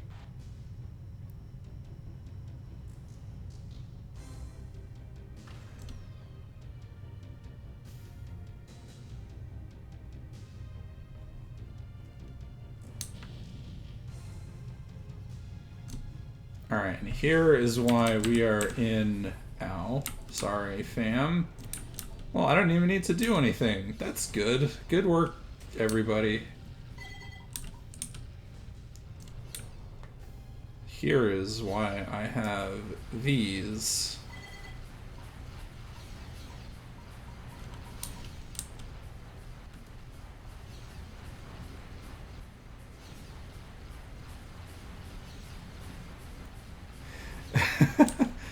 Yeah, what are naming conventions?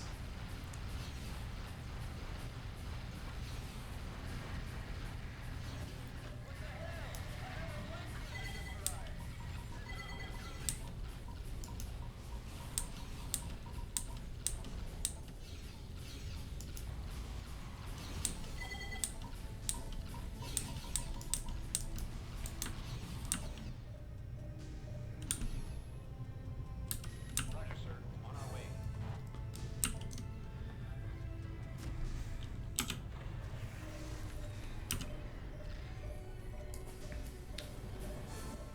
And we have forgotten about the HOL being a giant pain in the ass, but here they are to remind us of that.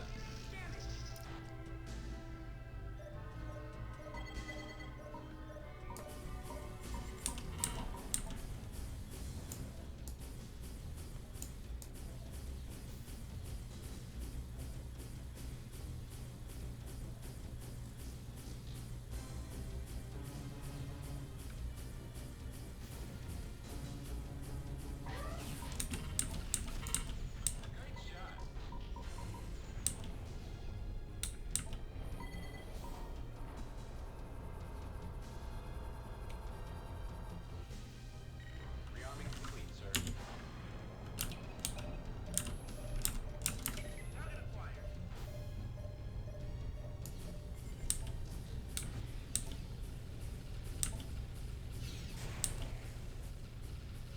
Well, those are some nice bombs there, everybody.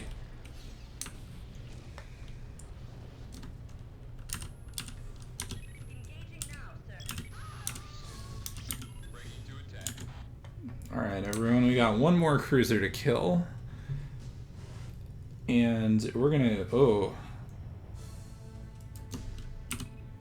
Fucking Toths. Like... These things are scary. Yes, fortunately, Fortunately, the cruiser itself isn't that scary, but the escort sadly is.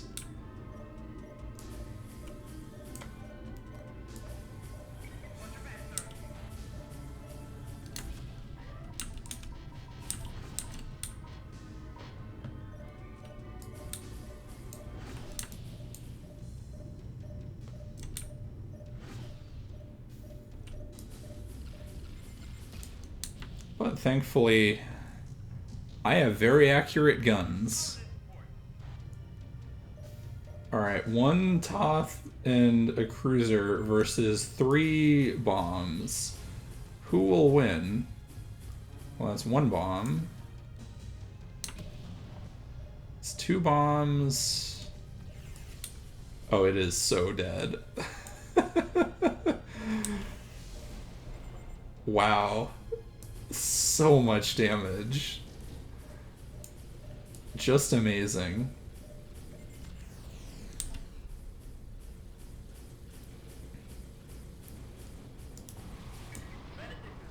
Great job, Alpha 1. Collector sector is clear. Stand by for new order. Oh god, was this a 2-part mission? Fuck. Clearly they need some flex seal. Yeah, maybe a little bit. As you already know, we are sending scientists to the Altair system to investigate records found on Altair 4. Command hopes they will aid us in our war with the Shivans. The Rosetta is currently carrying the scientists. It will rendezvous with 2 transports, Omega 1 and Omega 2. All 3 ships should be arriving within a few minutes. Omega Wing will dock with the Rosetta as soon as they arrive. Oversee this personal transfer, then escort Omega 1 and Omega 2 to the jump site. Pretty much. We're just... God, and I've... Okay, I might be screwed with this. Because I don't have enough, like, worthwhile escorts. Yeah, that's the thing, isn't it? The transports aren't super durable, whereas the science vessels are shockingly, like, hardy. Yeah, I just did get some reinforcements, but it's gonna be a time. I'm on it.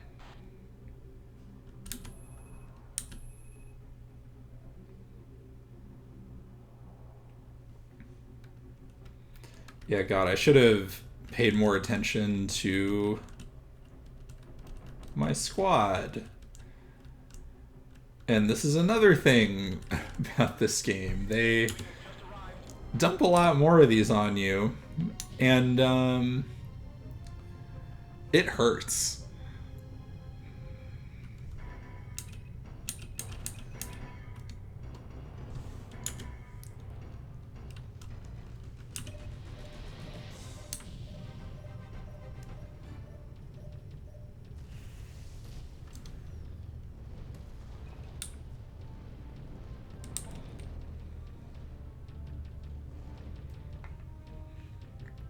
Have you ever seen scientists who don't reinforce those vessels? They'll trip around and punch a hole through the bulkhead.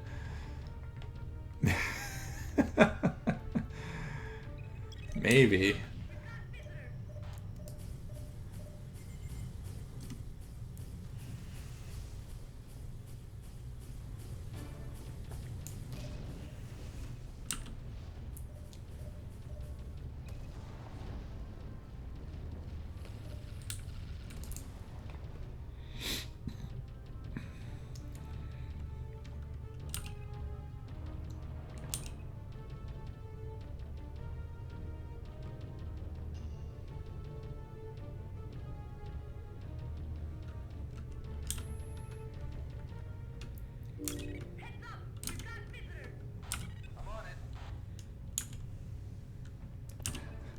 Scientists are clumsy and they eat through tools that are supposed to be durable.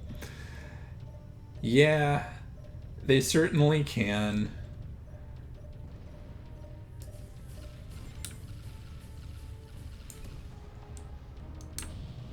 As a scientist...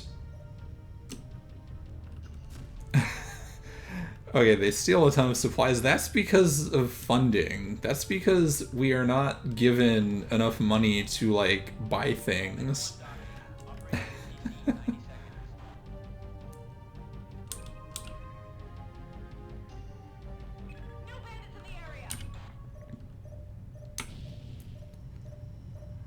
And I do not imagine these xenolinguists being well funded for this.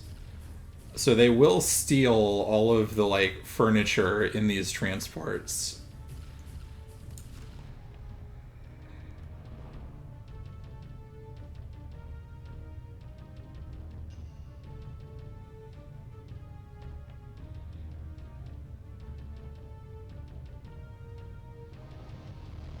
Oh, even if it's firmly nailed down.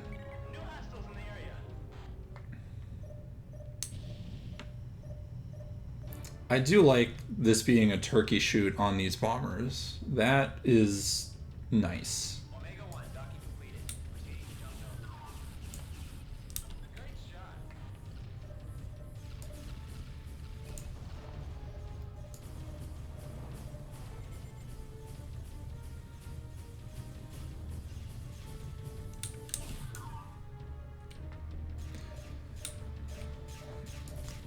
Oh, I do know what's coming. I gotta get my enjoyment in now.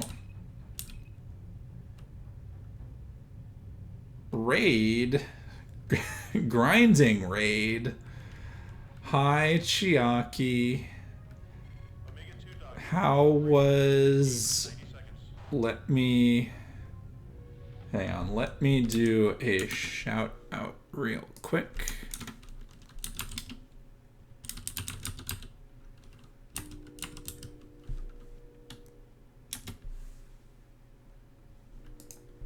How was Final Fantasy XIV?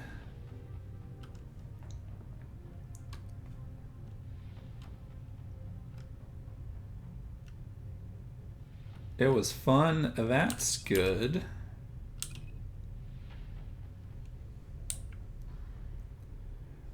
Oh, you did some dungeons with her. That's great.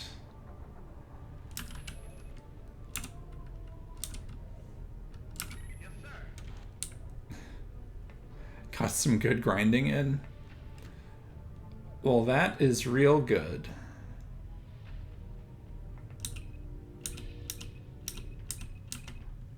I am glad to hear it.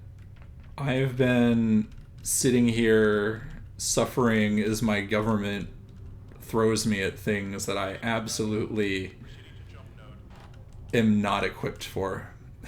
How's the freedom of space?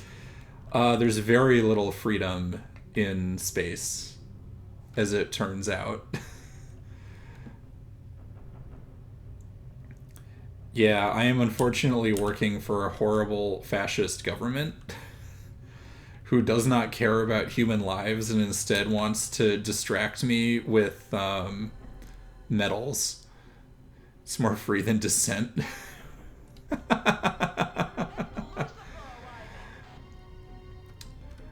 Yeah, Descent is a game of tunnels, and this is the wide open, lovely expanse of the void. It's our boy.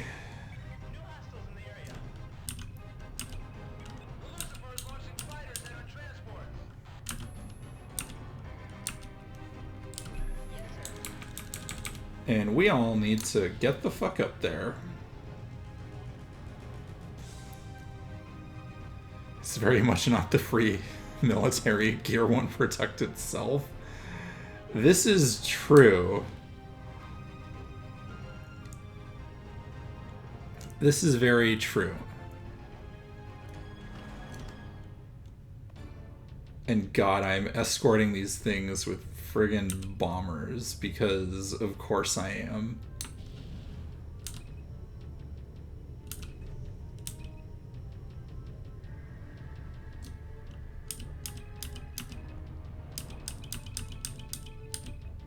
Rosetta has safely made it back to Terran space. Well, I'm glad the science vessel is safe. At least they acknowledge that I saved the escape pods. They did. They at least gave me a pat on the back and said, nice. They said good job.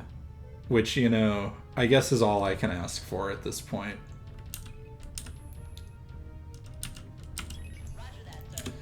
But I hope you like transport escort missions, because that's what we got here.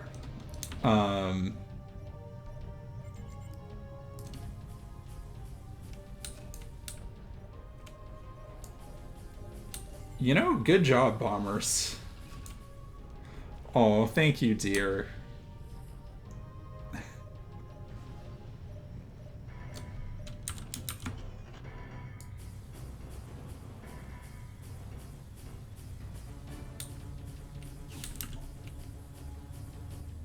Enemy wing just arrived.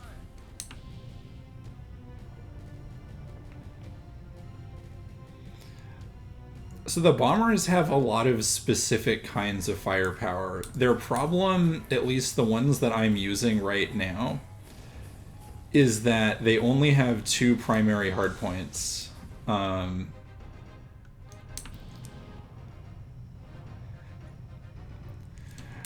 Whereas some of the other bombers have more hardpoints. You do love escort services. Thank you, dear.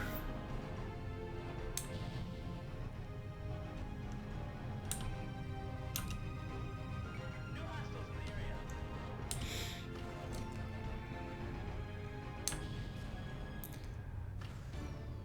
Apparently, that is just enough firepower to, like, wipe out a single, just to, like, delete a single Scorpion if it flies in a straight line. So that's good. I'm a fan of that.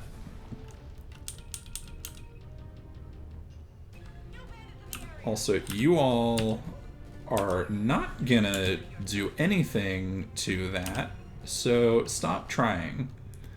Preemptively stop trying.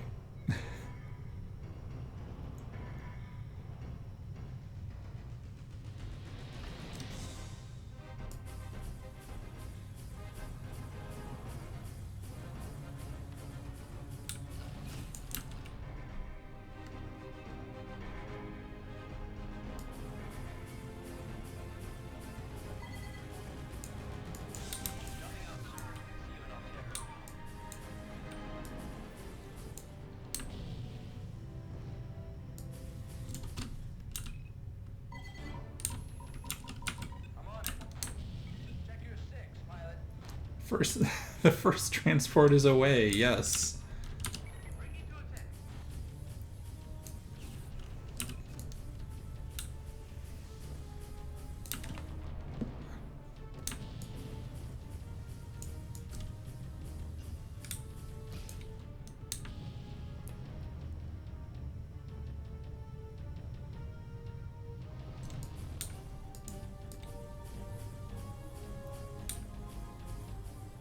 Heads up, we have company.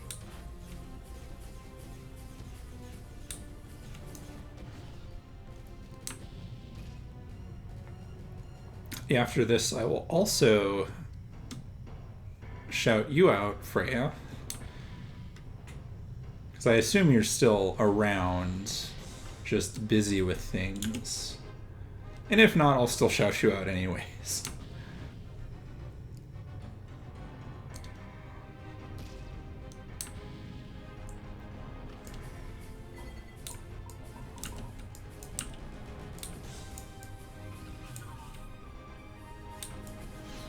We have reached the subspace node. Show me out. Pilots, this mission is finished. Jump back to base.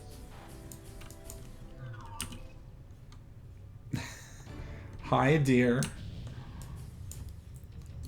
Just need to mop up some, I need to mop up some gamers. Oh, there we go. There's the shield effects. Alright. Now we can go.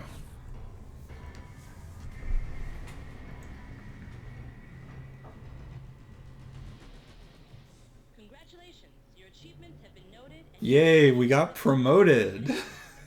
Yay. no transport to the Altair system. If the information at Altair 4 proves as valuable as the Vasudan refugees suspect, then the Terran and Vasudan people will owe you a great debt. Well done, pilot. The crew of the Rosetta sends their thanks. When the Lucifer jumped in, they all but gave up hope of survival. Your squadron was able to hold off the enemy, and that is most impressive. For this, you are awarded the Commendation Medal. So we actually got a medal for saving some people for once. So this is like not a horrible medal. This is not quite the horrible thing we could have been given. There is little left for us, little time, but much irony. We did discover they are not invulnerable. The destroyers that darkened our skies like a plague can be harmed, but we have no way to deliver the hurt. We have the knowledge, but not the means. And so this is our legacy. In subspace, they cannot use their shields. And into subspace, they can be tracked.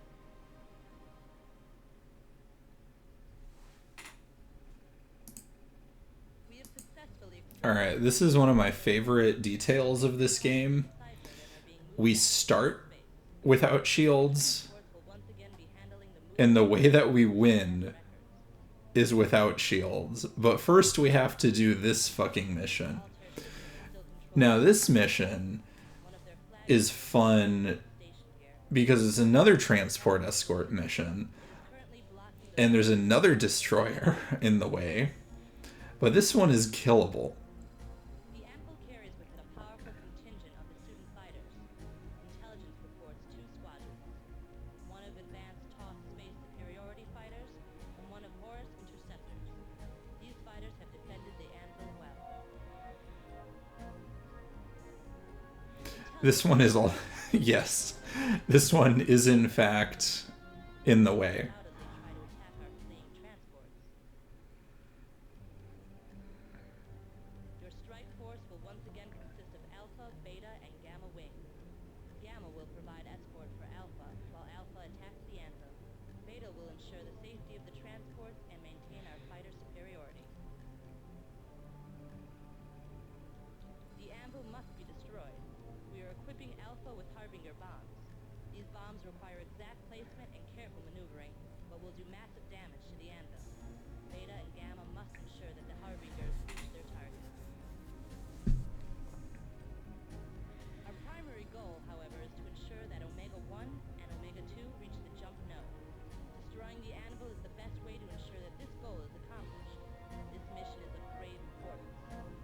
Fail. Yes, we get the war crime bombs. But the thing with this mission is, I don't know if I want to do the war crime bombs, because I have to fly this thing if I'm to do the war crime bombs, and this thing is very slow for what I need to do.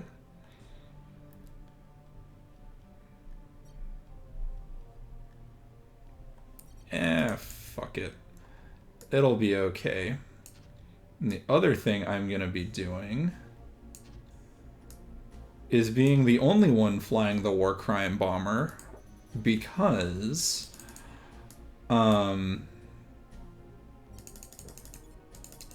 the way that we're gonna do this is that we aren't is that we are going to ignore all of the fighters and have the AI take care of the fighters. And we can handle the the destroyer by ourselves with this setup. Actually, we're fighting non-Shivan stuff. We can do that.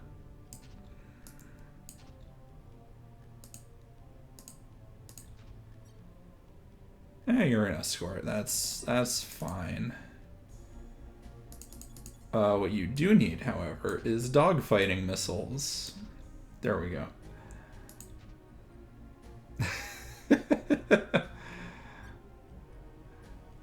You're a big fan of escorts, are you, dear?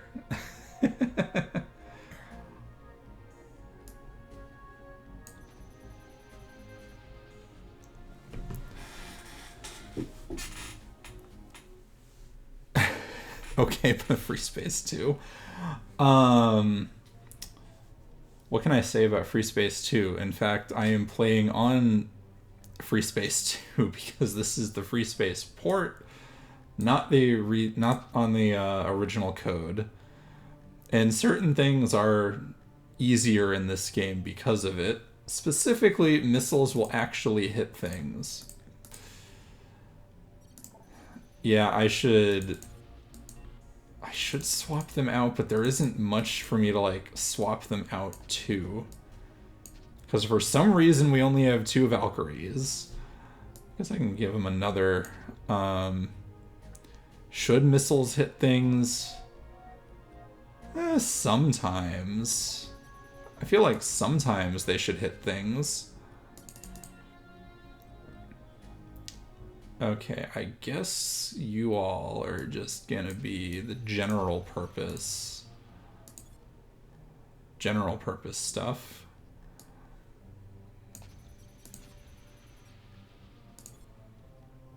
Beta 4. Well, this will be fine.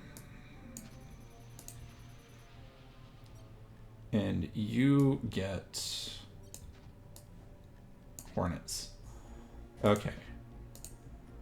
Here we are. I am gonna single-handedly try and take down this destroyer with 1 bomber while everybody else protects the transports, because that's how military tactics work.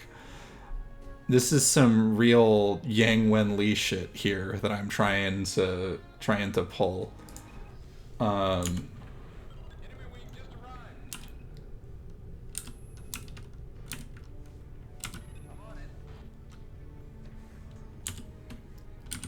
Because the trick here is that we can basically have the AI sort of do whatever. Once we take out this 1 bomber, we will hopefully be able to just like have all of our escort protect the transports while I just sit there and shell the hell out of the anvil. But we'll see. And the 2 other important things with this, if I'm going to do that, is we need to disable it, and we need to take out its weapon systems in that order, because it will jump out after a certain amount of time. So I also normally do this in a Medusa because the Medusa is much faster. But the other thing is I get significantly more firepower off of the Ursa, such as having many gun instead of 2 gun. But I'm also like unbelievably slow. All right. Leo bombers are down. Concentrate on protecting Omega 2. All right. We are gonna go after our friend here All taking serious damage. and cut the engine systems, and hopefully we'll sneak in with this. Yes,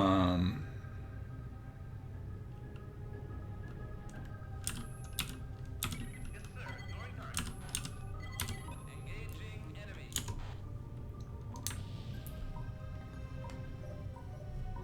Y'all motherfuckers better do your jobs, because I am working real hard over here.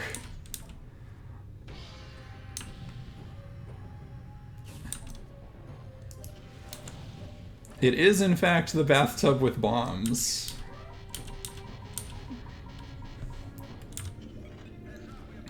Which, I will need to constantly rearm, because...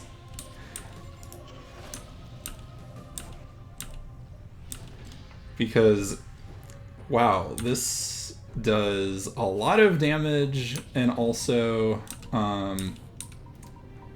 okay, I am a little out on a limb here, and that's kind of bad.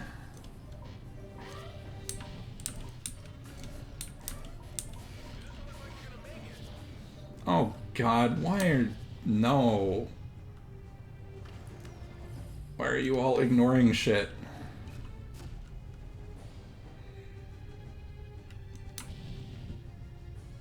Please go kill them. New hostiles in the area. Support ship being deployed.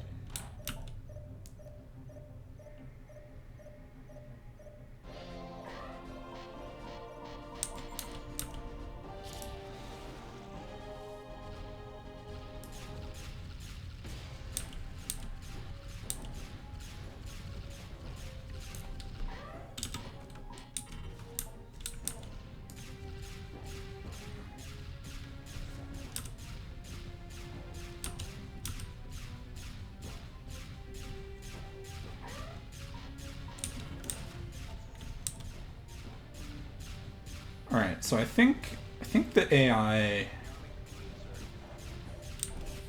is gonna have our backs on this one.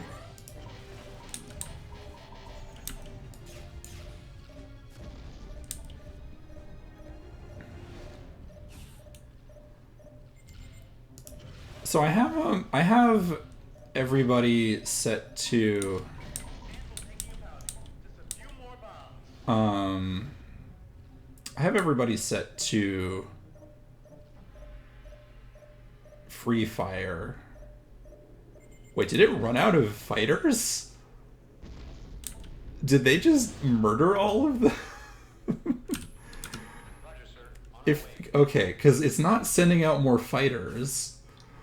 I thought it had more fighters than that, but I guess they like completely wiped them out.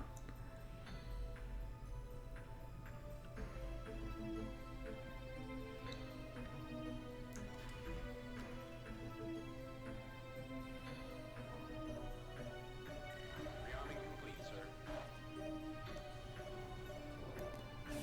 So yeah, the destroyer is just sitting here because I disabled it and it can't really hit me because I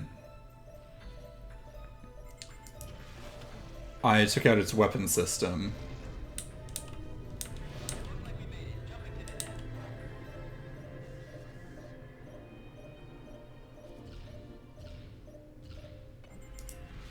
Alright, how much will be left of this? 1%. Can we shoot? Yes, we can shoot. Time to fucking leave.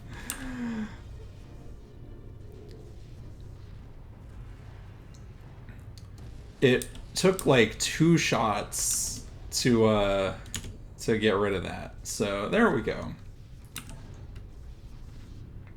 We have single-handedly now killed an entire Hammer of Light destroyer.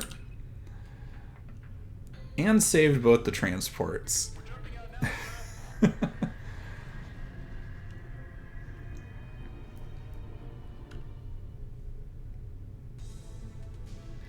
I did have the tools to do it, and I was able to rely on the AI to cover the civvies.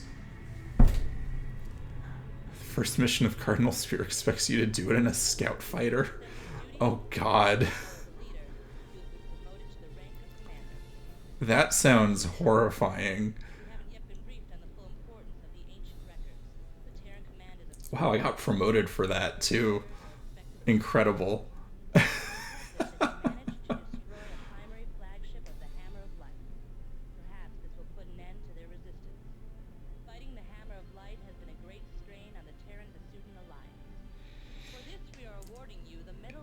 Hey, have like the rarest medal ever. Just dump all the medals. Everything's terrible. Have a medal about it.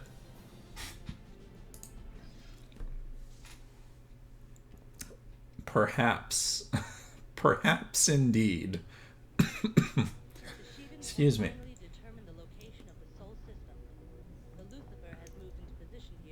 Just like Yang Wenli. Yeah, see? I know my military strategy, which is have a massive combat air patrol for your dinky little transports and a single bomber to go and attack your enemy's flagship. That's how you do it. More importantly, the records contain the information to enable us to track a capital ship into and inside subspace. If we can track the Lucifer into subspace, we will lead us. That's Julian's job. Yeah, a bit. We have been assigned the task of destroying the Lucifer before she reaches Sol. I will probably have more to say regarding the relationship between FreeSpace and Legend of the Galactic Heroes when we get to 2, because FS1 is sort of like the documentaries that you watch in Legend of the Galactic Heroes, because this is very like it's its own story, but it gets used as really, really, really good setup for FS2. And basically like the inciting incident of a whole bunch of the politics for FS2. Because like by itself, it's a well-told but pretty standard cosmic horror Pyrrhic victory sort of thing. With some very nice design flourishes, but you don't get into like the politics of war quite as much. There's only like bits and pieces of it with the way they treat civilians, with the way they treat people in general. But there is like the two through lines for the whole series are caring about logistics and wanting it to be clear what the impact of like large-scale total war is on civilians and everyday people. And I was talking about this on Co-Host a couple days ago, but like, wow, we're on the last 3 missions. Because like, this is a game that has so few named characters and no like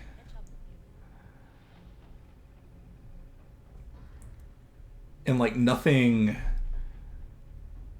really at like human scale. It's a very like society scale personal look at things, but it still manages to care more about like the consequences to random people and have you like experience that in some way than a game like Mass Effect, which has human characters and like human scale everything, but does not do a good job like getting you involved in the way that like the grand narrative impacts everyday people. And like that's the thing that FreeSpace has in common with Legend of the Galactic Heroes even early here. They both care about how their grand plots filter down into human level things and how it affects normal people. Okay, now we're gonna do another Yang Wen Li here. Did I watch Gone in 60 Seconds? No, I need to. Was that the video that you posted a couple days ago?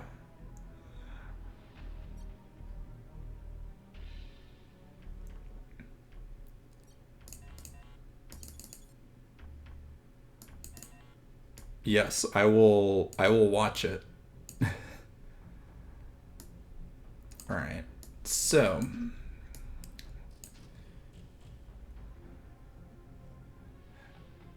does a good job fueling Sir Isaac Newton memes, though.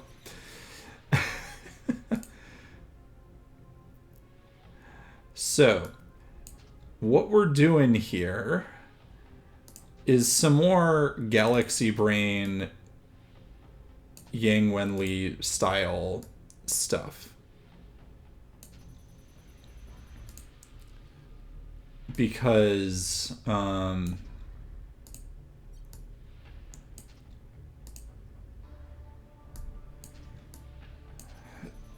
we know there's some stuff that's gonna happen here, and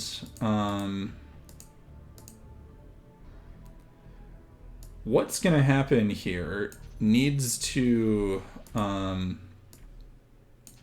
be dealt with by bombing stuff, not just interception, if we want to try and get some other stuff to happen.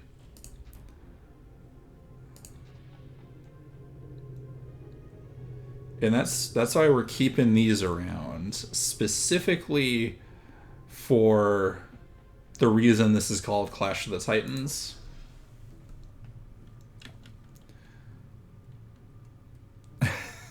Instead of strategic genius, we know the future.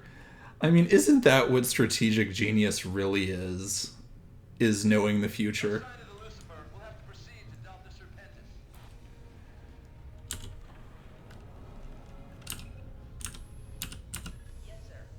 Alright, time to guard the space brick.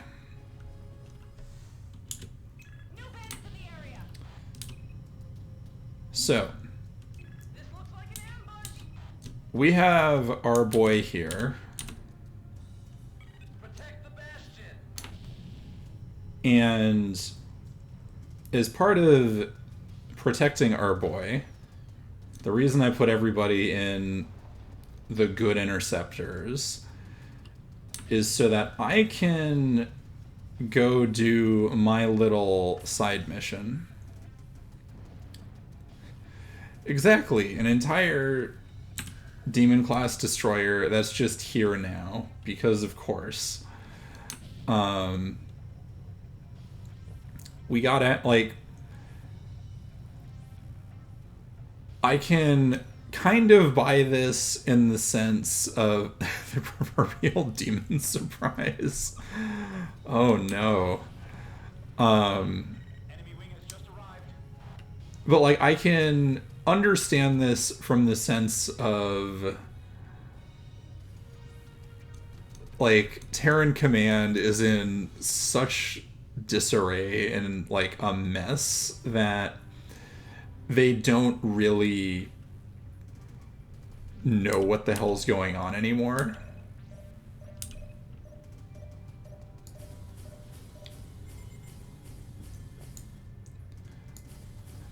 Yes, as Hitchhiker's Guide to the Galaxy reminds us, space is big. Really, really big. Alright.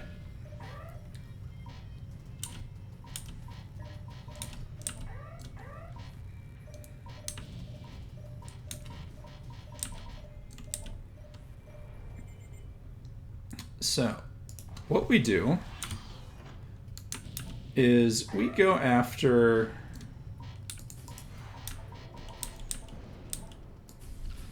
weapon systems. Is that not hitting it?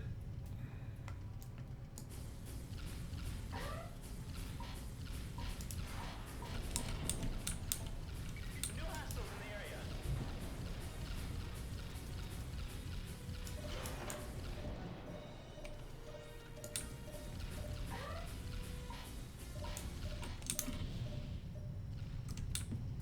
I could have sworn.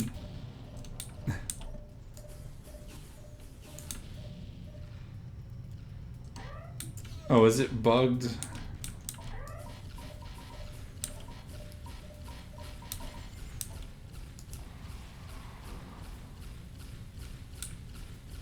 Because I've done this before.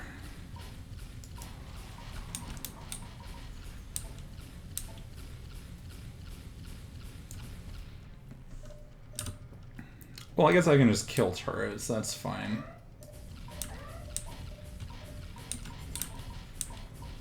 New bandits in the area.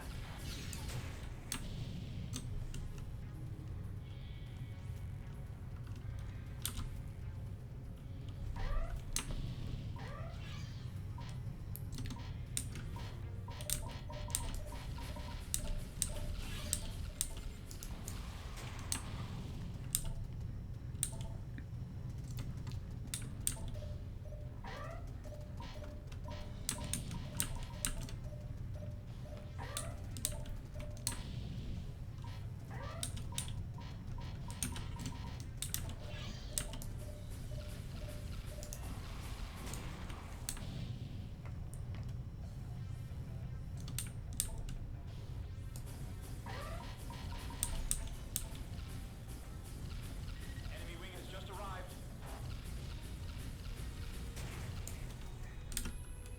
Support ship being deployed. Well, I guess I can also go after the turkey shoot fighters.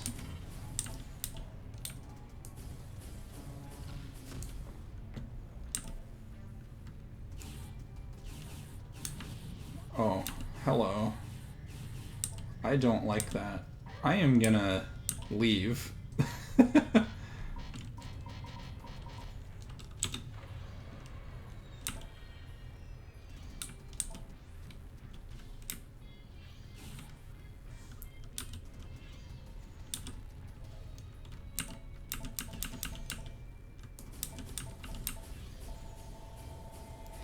We're gonna leave and turtle up in front of the anti-ship. I need to rearm. Calling in support.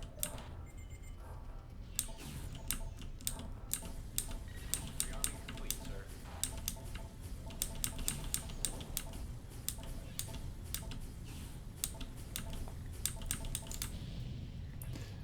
Yeah, the blob turrets on the bottom. I think I got Could one of you fly? a lot of the blob turrets on the bottom, at least.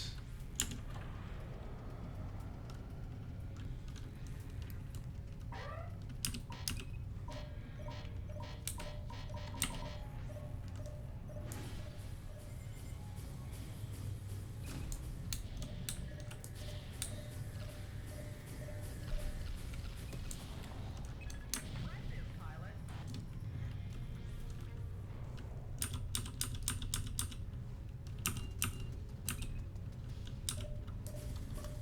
Need to get rid of one of these.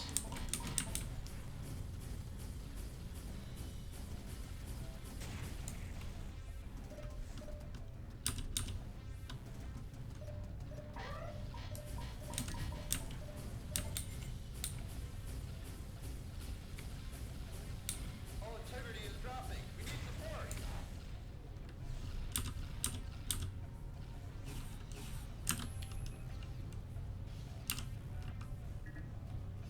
Disarming target, sir.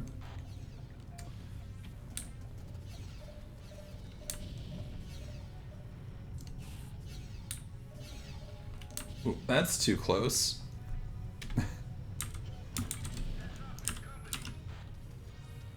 Roger, sir. Ignoring your target.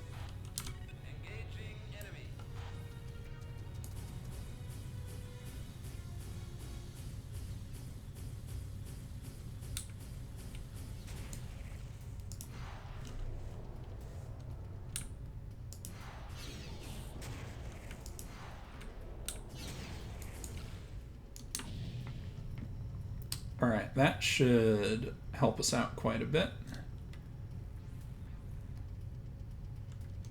Oh, where's the other one of these?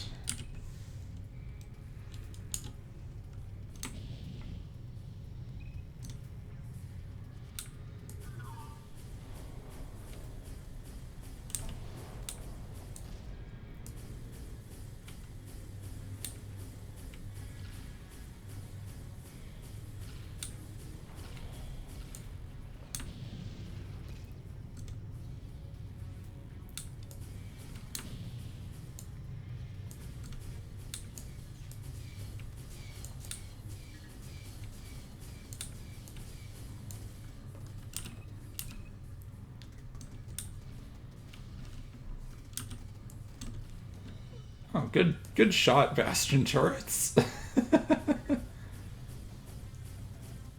And here we go. We are now winning the HP race.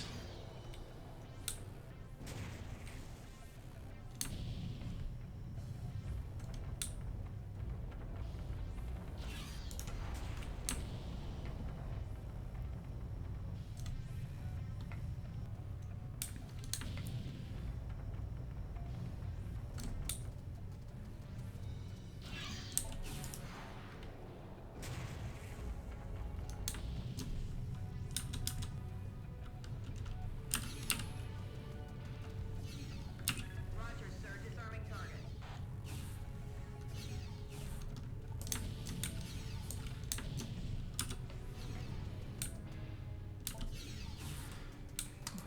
So yeah, I don't know if we'll actually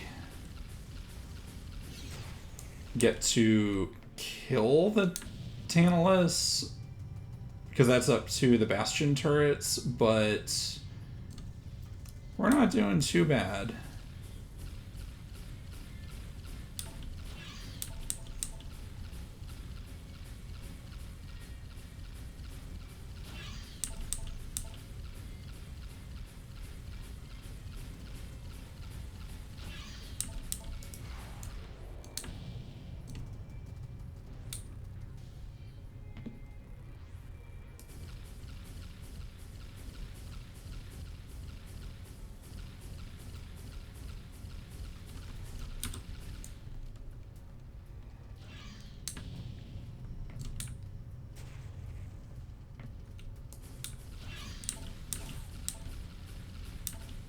Entering subspace now.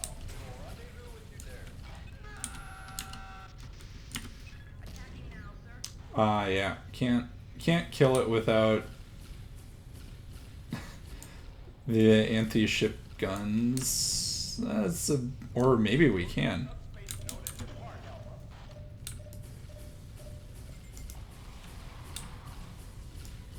Oh my god. Oh, that's great. I love the... God, it's so stupid. Let me just... Perfect. Okay, where's the subspace node? Subspace node. But yeah, you can do that in FS1. You can't do that in FS2. Oh, I think if you take... Apparently, if you lose 3 squad mates, you get reinforced. That's what Gamma loadout is.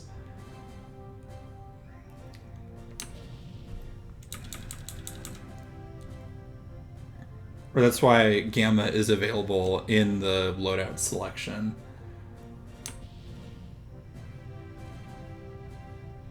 But hey, we did it. We got the bonus objective that is very silly.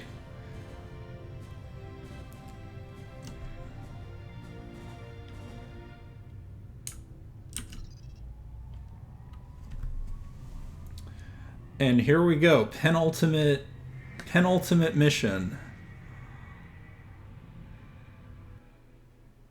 The GTD Bastion is in prime condition to assault the Lucifer. We are proceeding to Delta Serpentis now.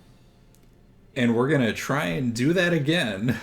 You are awarded the Military Defense Medal. Here we go is right. The last medal we are ever gonna get as a pilot in the Great War era.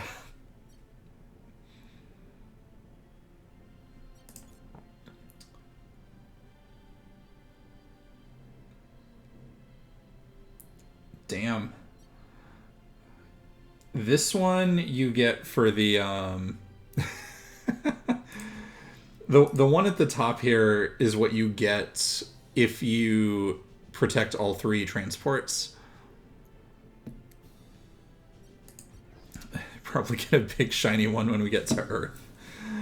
So FSOpen does have a little like credit sequence. I forget if like anything is allowed to happen after them. Re-entering the Delta Serpentis sector. We will then begin the most important engagement in our history. We will fight for the very survival. Big finale. My uniform is so heavy now. Being weighed down with all of my survival. So that the Bastion. Conscience of lead and all that. Once in subspace, we will attack and destroy the Lucifer.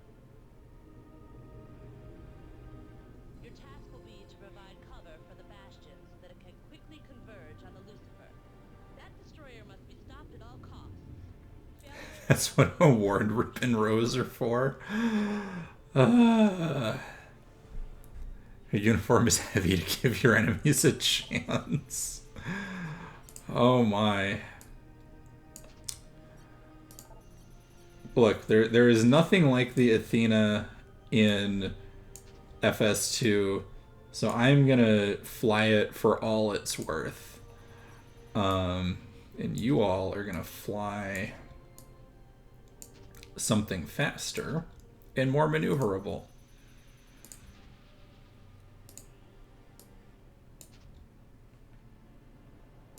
And y'all are also gonna be dogfighting a bit, so let's do that. Yes. Oh, you have enough for a rant? Oh no.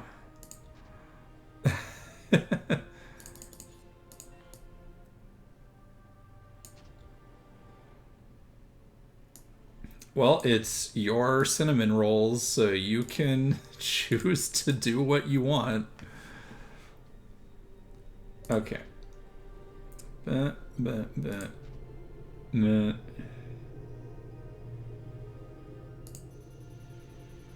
All right. Oh gosh. Tara, that's so sweet. Thank you for the gift sub. There's the Lucifer. It's powering up to leave the system. Alpha 1, you must clear out these enemy fighters as quickly as possible. We've got to catch up with the Lucifer. Beta Wing has arrived, awaiting orders.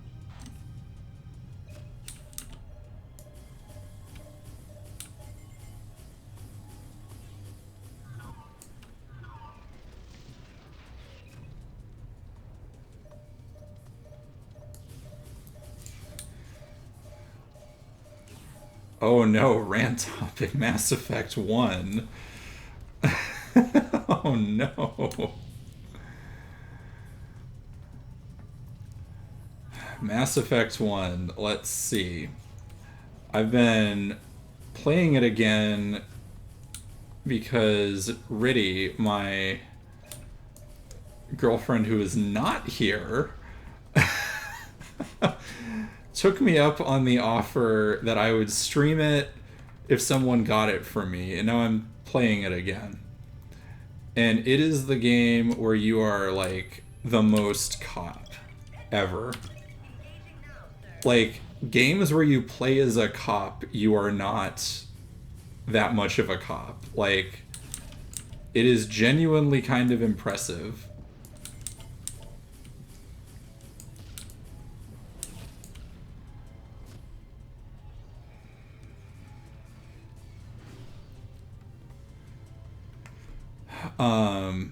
We can compare the Shivans now. The Reapers come short. Yeah, I can. The Bastion will never catch So, like, You'll have to go after it yourself. here's the thing about the Shivans, unlike We can only pray many of the things they are inspired by, and also they're ready, we'll deploy them. what came after them. Because, like, the thing with the Shivans that I was talking about earlier on stream is that they are designed to be unknowable. Like, they are not designed to be like human understandable in any way. And this is actually something that differentiates the game quite a bit from one of its, I think, pretty apparent sources of inspiration, which is Babylon 5. Because, like, Babylon 5 does have a Shivan-like antagonist in it, but they are way more knowable than you might expect compared to the Shivans, who never talk to anybody, never have anything clear about what they're doing or why. You just have to look at what they do and try and glean something from it. And that's what everybody is stuck doing. You, the people they genocided before you, everyone else. And yes, the Reapers tell you, by the way, we are beyond your comprehension. Which, like, okay, fine. It's an RPG. Like, we can talk to things. That's fine. And, like, that conversation isn't, I like that conversation mostly. It's the best scene in the entire game. But it does lead you down the road of the unknowable villains are in fact knowable. And the thing is, like, you can do some interesting things with that. One of the issues with it is if you want to play it straight and you tip your hand like that, you're basically shooting yourself in the foot.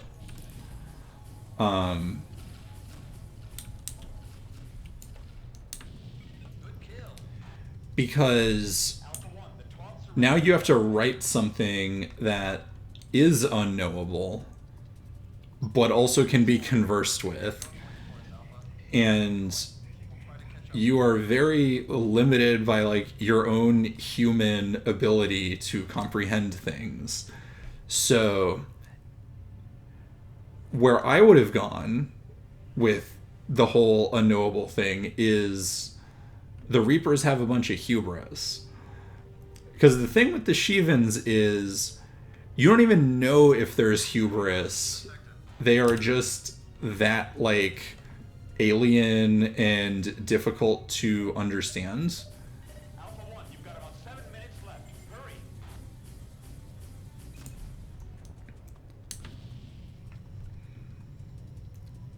Versus, okay, Sovereign said we're unknowable, or they're unknowable.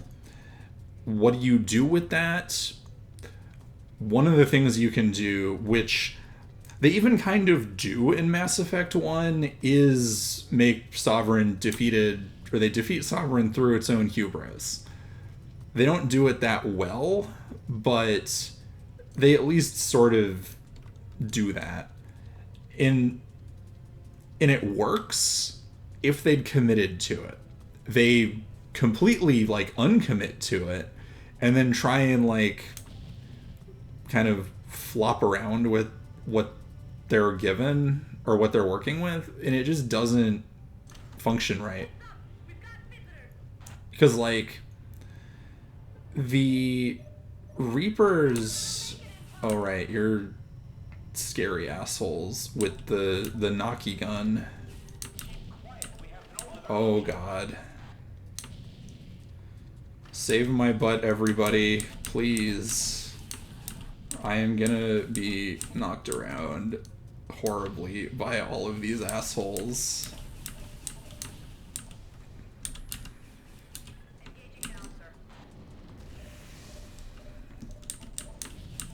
Oh my god.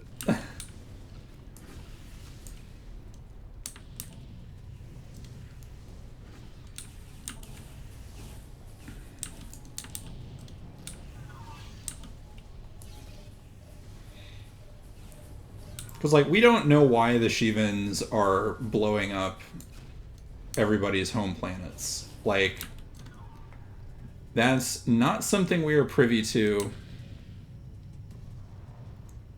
So much for the end of their resistance.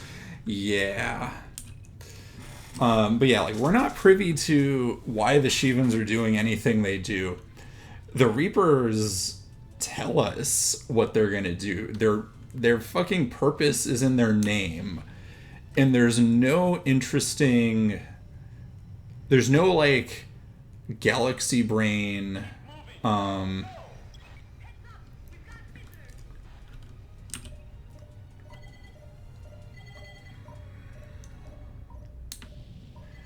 Like, there's nothing in the explanation about the Shivans that, like, really...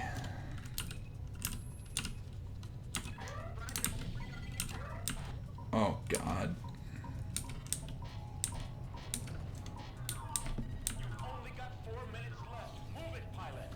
Fam, I am right next to the goddamn node and there's dragons. Leave me alone, command. I need to protect our goddamn squad, including me. You can chill the fuck out, please.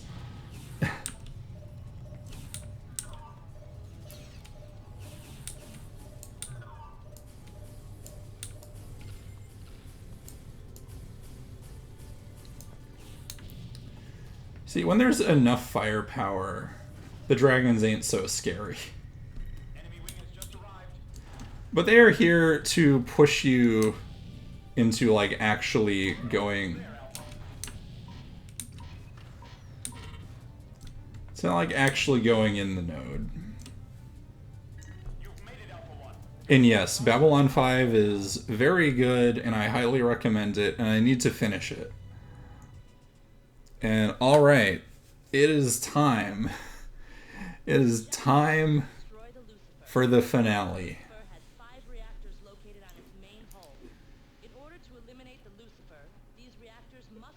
It is time for one of my favorite endings in games, mostly surpassed by FreeSpace 2's ending. Yes, our entire briefing is 3 sentences. Because game.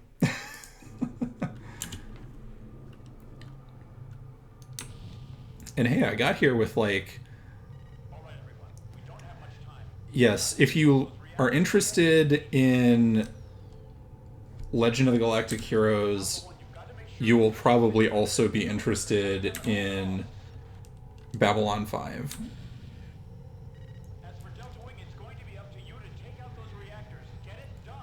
Now, what's also interesting about this is the final mission is it is almost an autoplay mission.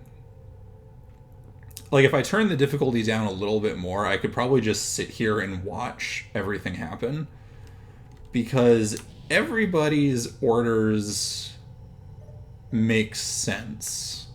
I also really like the detail in here of the Shivans being green instead of red because their shields aren't working. That's a nice little touch. Also, the subspace corridor is such a cool, very simple render trick.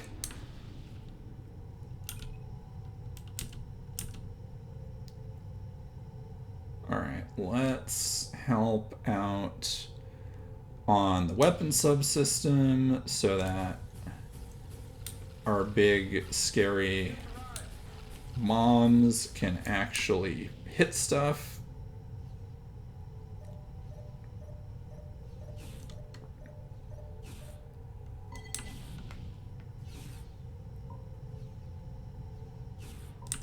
Ouchie.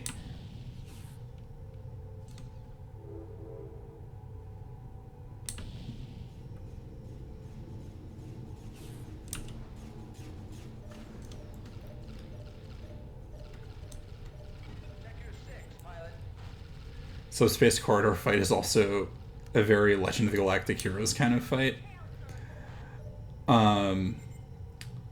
Yeah, I can see that. Because, like, it's extremely desperate. Yeah, it's the desperate offensive against Iserlon.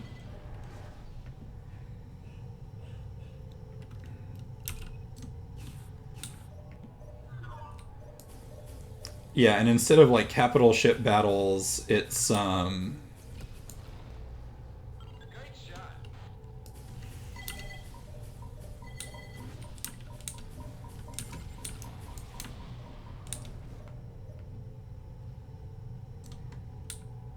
come on, folks, help me out.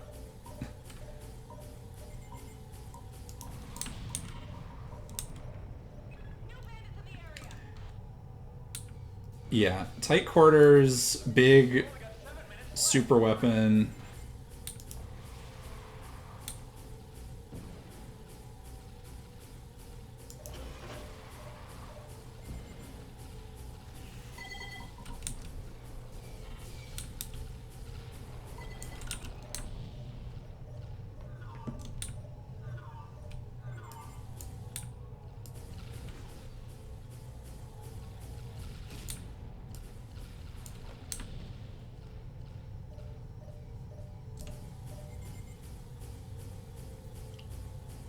Losing systems. Help me out.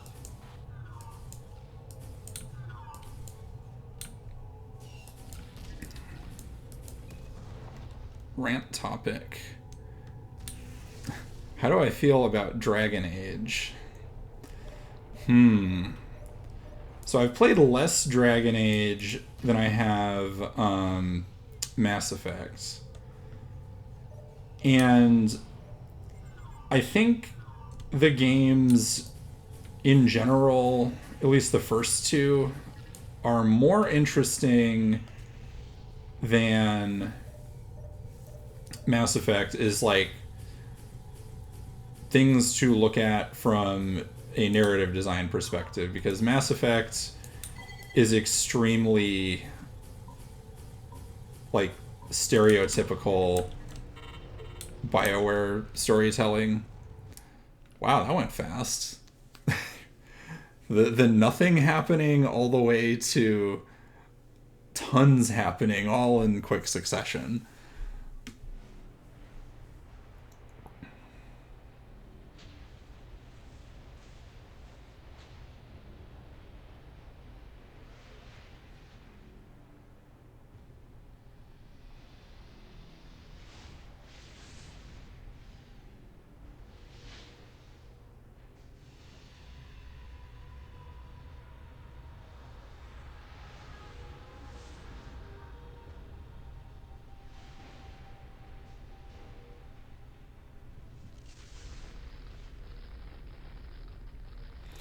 Victory, but at what cost?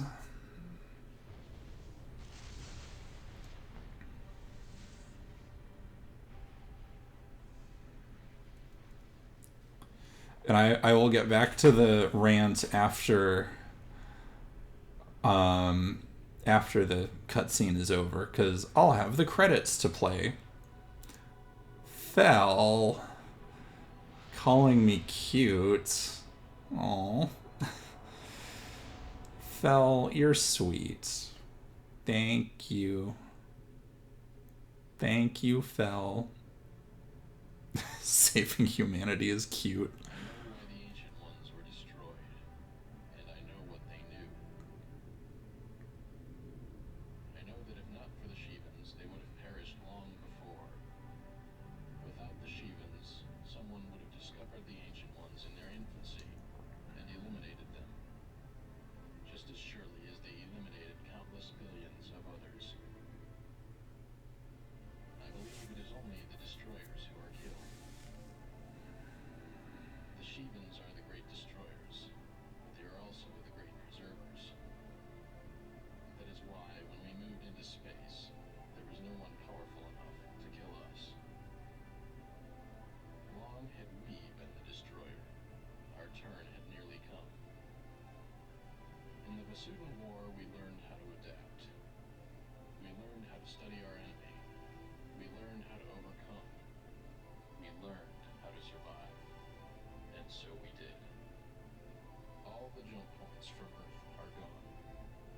But the Shivans can rebuild them. I'm told we can expect them again. But not in my lifetime. Such is liberation.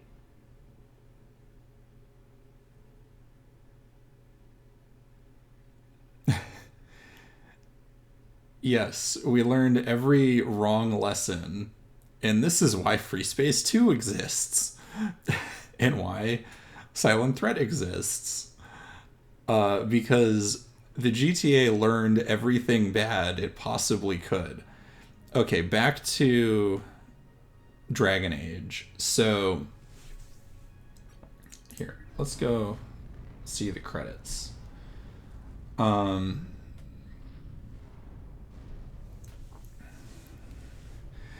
Yes, we should build bigger guns and specifically base our new guns off of their guns.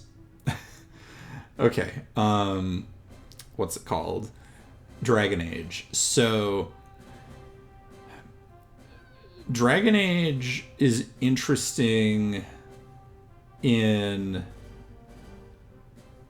how it lets itself be bigger than Mass Effect, because at least in the first game you can actually pick a fair amount about your character, and I think the game is better for it, even if the entire setup of the game is terrible, and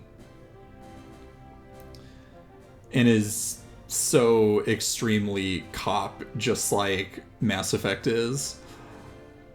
It's just dressed up slightly more because you're in a fantasy world and they have their like extra governmental type things is a more standard thing. So like I like the concept of the different origin stories. Their execution, however, is not good. I think what BioWare does with the elves across the whole series is terrible. Excuse me. And it just really is a bunch of people trying desperately to write about like marginalized, oppressed, and diaspora cultures without having any clue what that experience is like. Because like they make fucking ghettos and it's just kind of a thing, and they don't really go into much other than it kind of sucks and everybody's racist about it. And it's just like, this is window dressing. It's not actually dealing with any of that history of many, many kinds of people who have been shoved into ghettos. They want us to write about Christianity without Christ and anti-Semitism without Jews. Yeah, pretty much.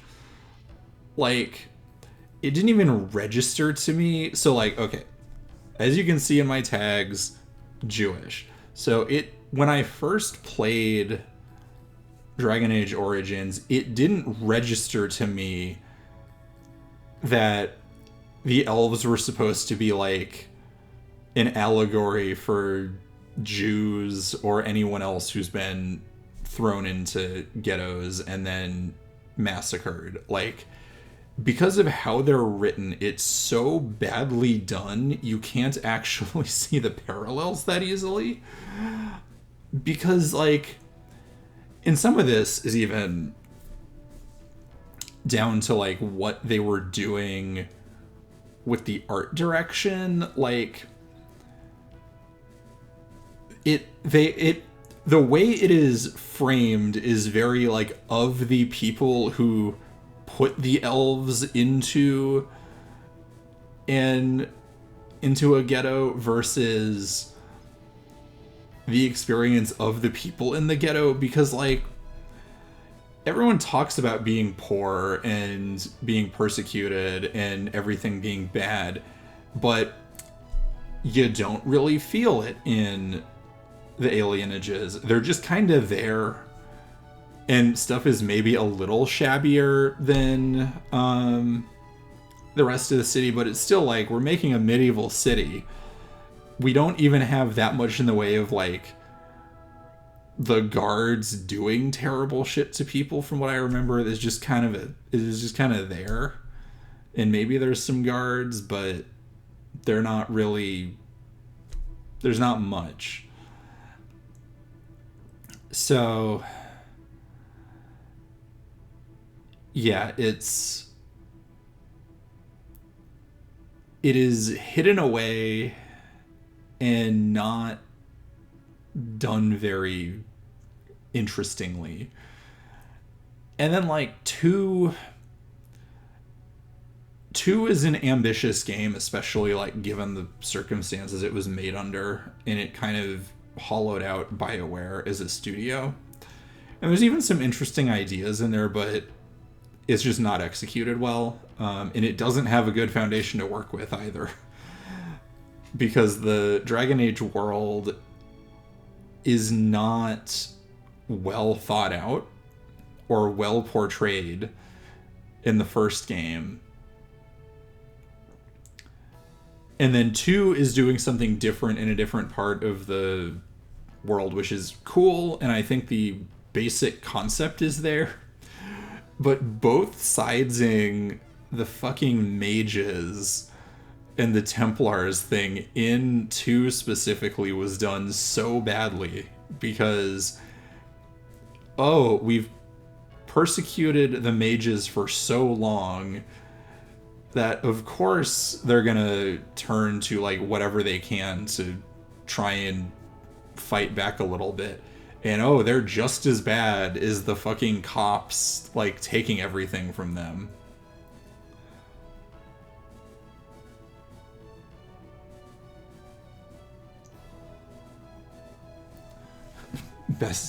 Best starting story is Noble Dwarf, because it properly shows how fucked up nobles are.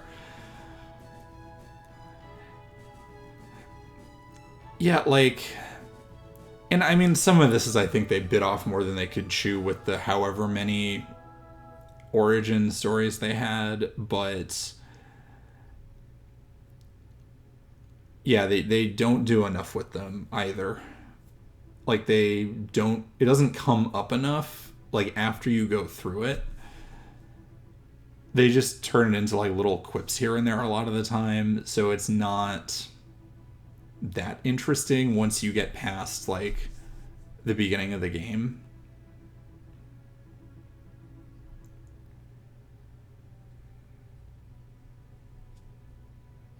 Oh, they cut it? So they were originally going to have a human commoner, but they cut it. Okay. That's weird.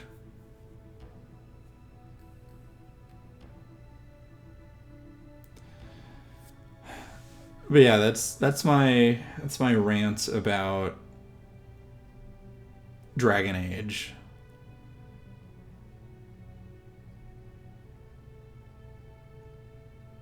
I think the funniest one is the mage thing, where the mages are kept isolated because they can be dangerous abominations, and then every mage you meet is an abomination. Yeah, I don't like what they do with mages in that. Like they're BioWare constantly did the like, oh, the magic users are persecuted for being magic users thing, and it just never felt realistic. Like they try in Dragon Age, and it's just like, no.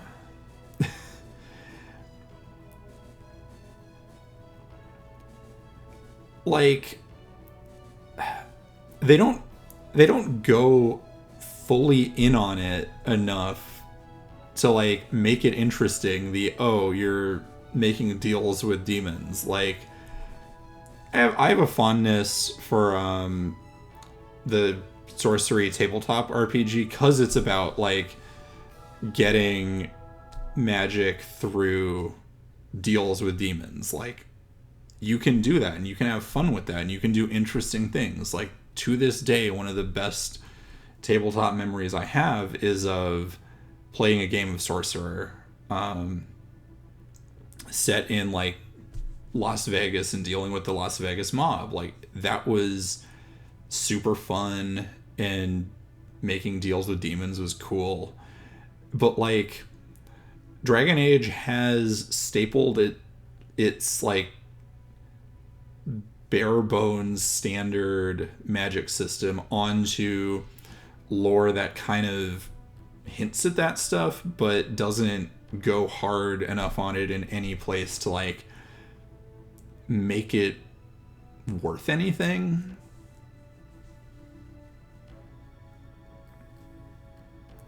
It's kind of awkward. This establishes the node being near the L2 Lagrange point, but in BP it wouldn't work. Yeah, I'm so like the credit sequence, as far as I know, isn't or like this credit sequence isn't canon. And so, and the other thing, and if Darius is still here, he can explain it in more detail than me. But also, from what I remember of Blue Planet, the place you jump isn't the previous node, it's another like Gnosis tunnel, rather than going to the previously existing node. But I'd have to go and look at it again. Alright, that's enough flying at the credits. Oh yeah, that took 3.5 hours, so yeah. Oh, I think I ranted enough about Dragon Age. It's fine. But yeah, this has been FreeSpace 1 port. And yeah, I'm gonna be streaming, I think, the rest of the week. Maybe. I will be streaming as much of this week as I can for FreeSpace 2, because it's a bit longer of a game, but it's the game. It is the motherfucking game that has defined a lot of my creative career. Although this game in particular, FreeSpace 1, its ending of Earth being cut off, like that being a big piece of the setting and the setup for FreeSpace 2 is absolutely perfect. And it's one of the best things FreeSpace 1 does. You got to be on the Earth side of it. And then we get to not be on the Earth side of it anymore. So yeah, I will maybe be streaming tomorrow. I will probably be trying to stream Thursday and Friday at a minimum and see if I can get through all of it in a couple days. Because it's, I want to say, like 20% longer than FreeSpace 1.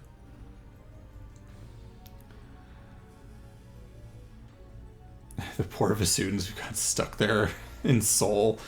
Yeah.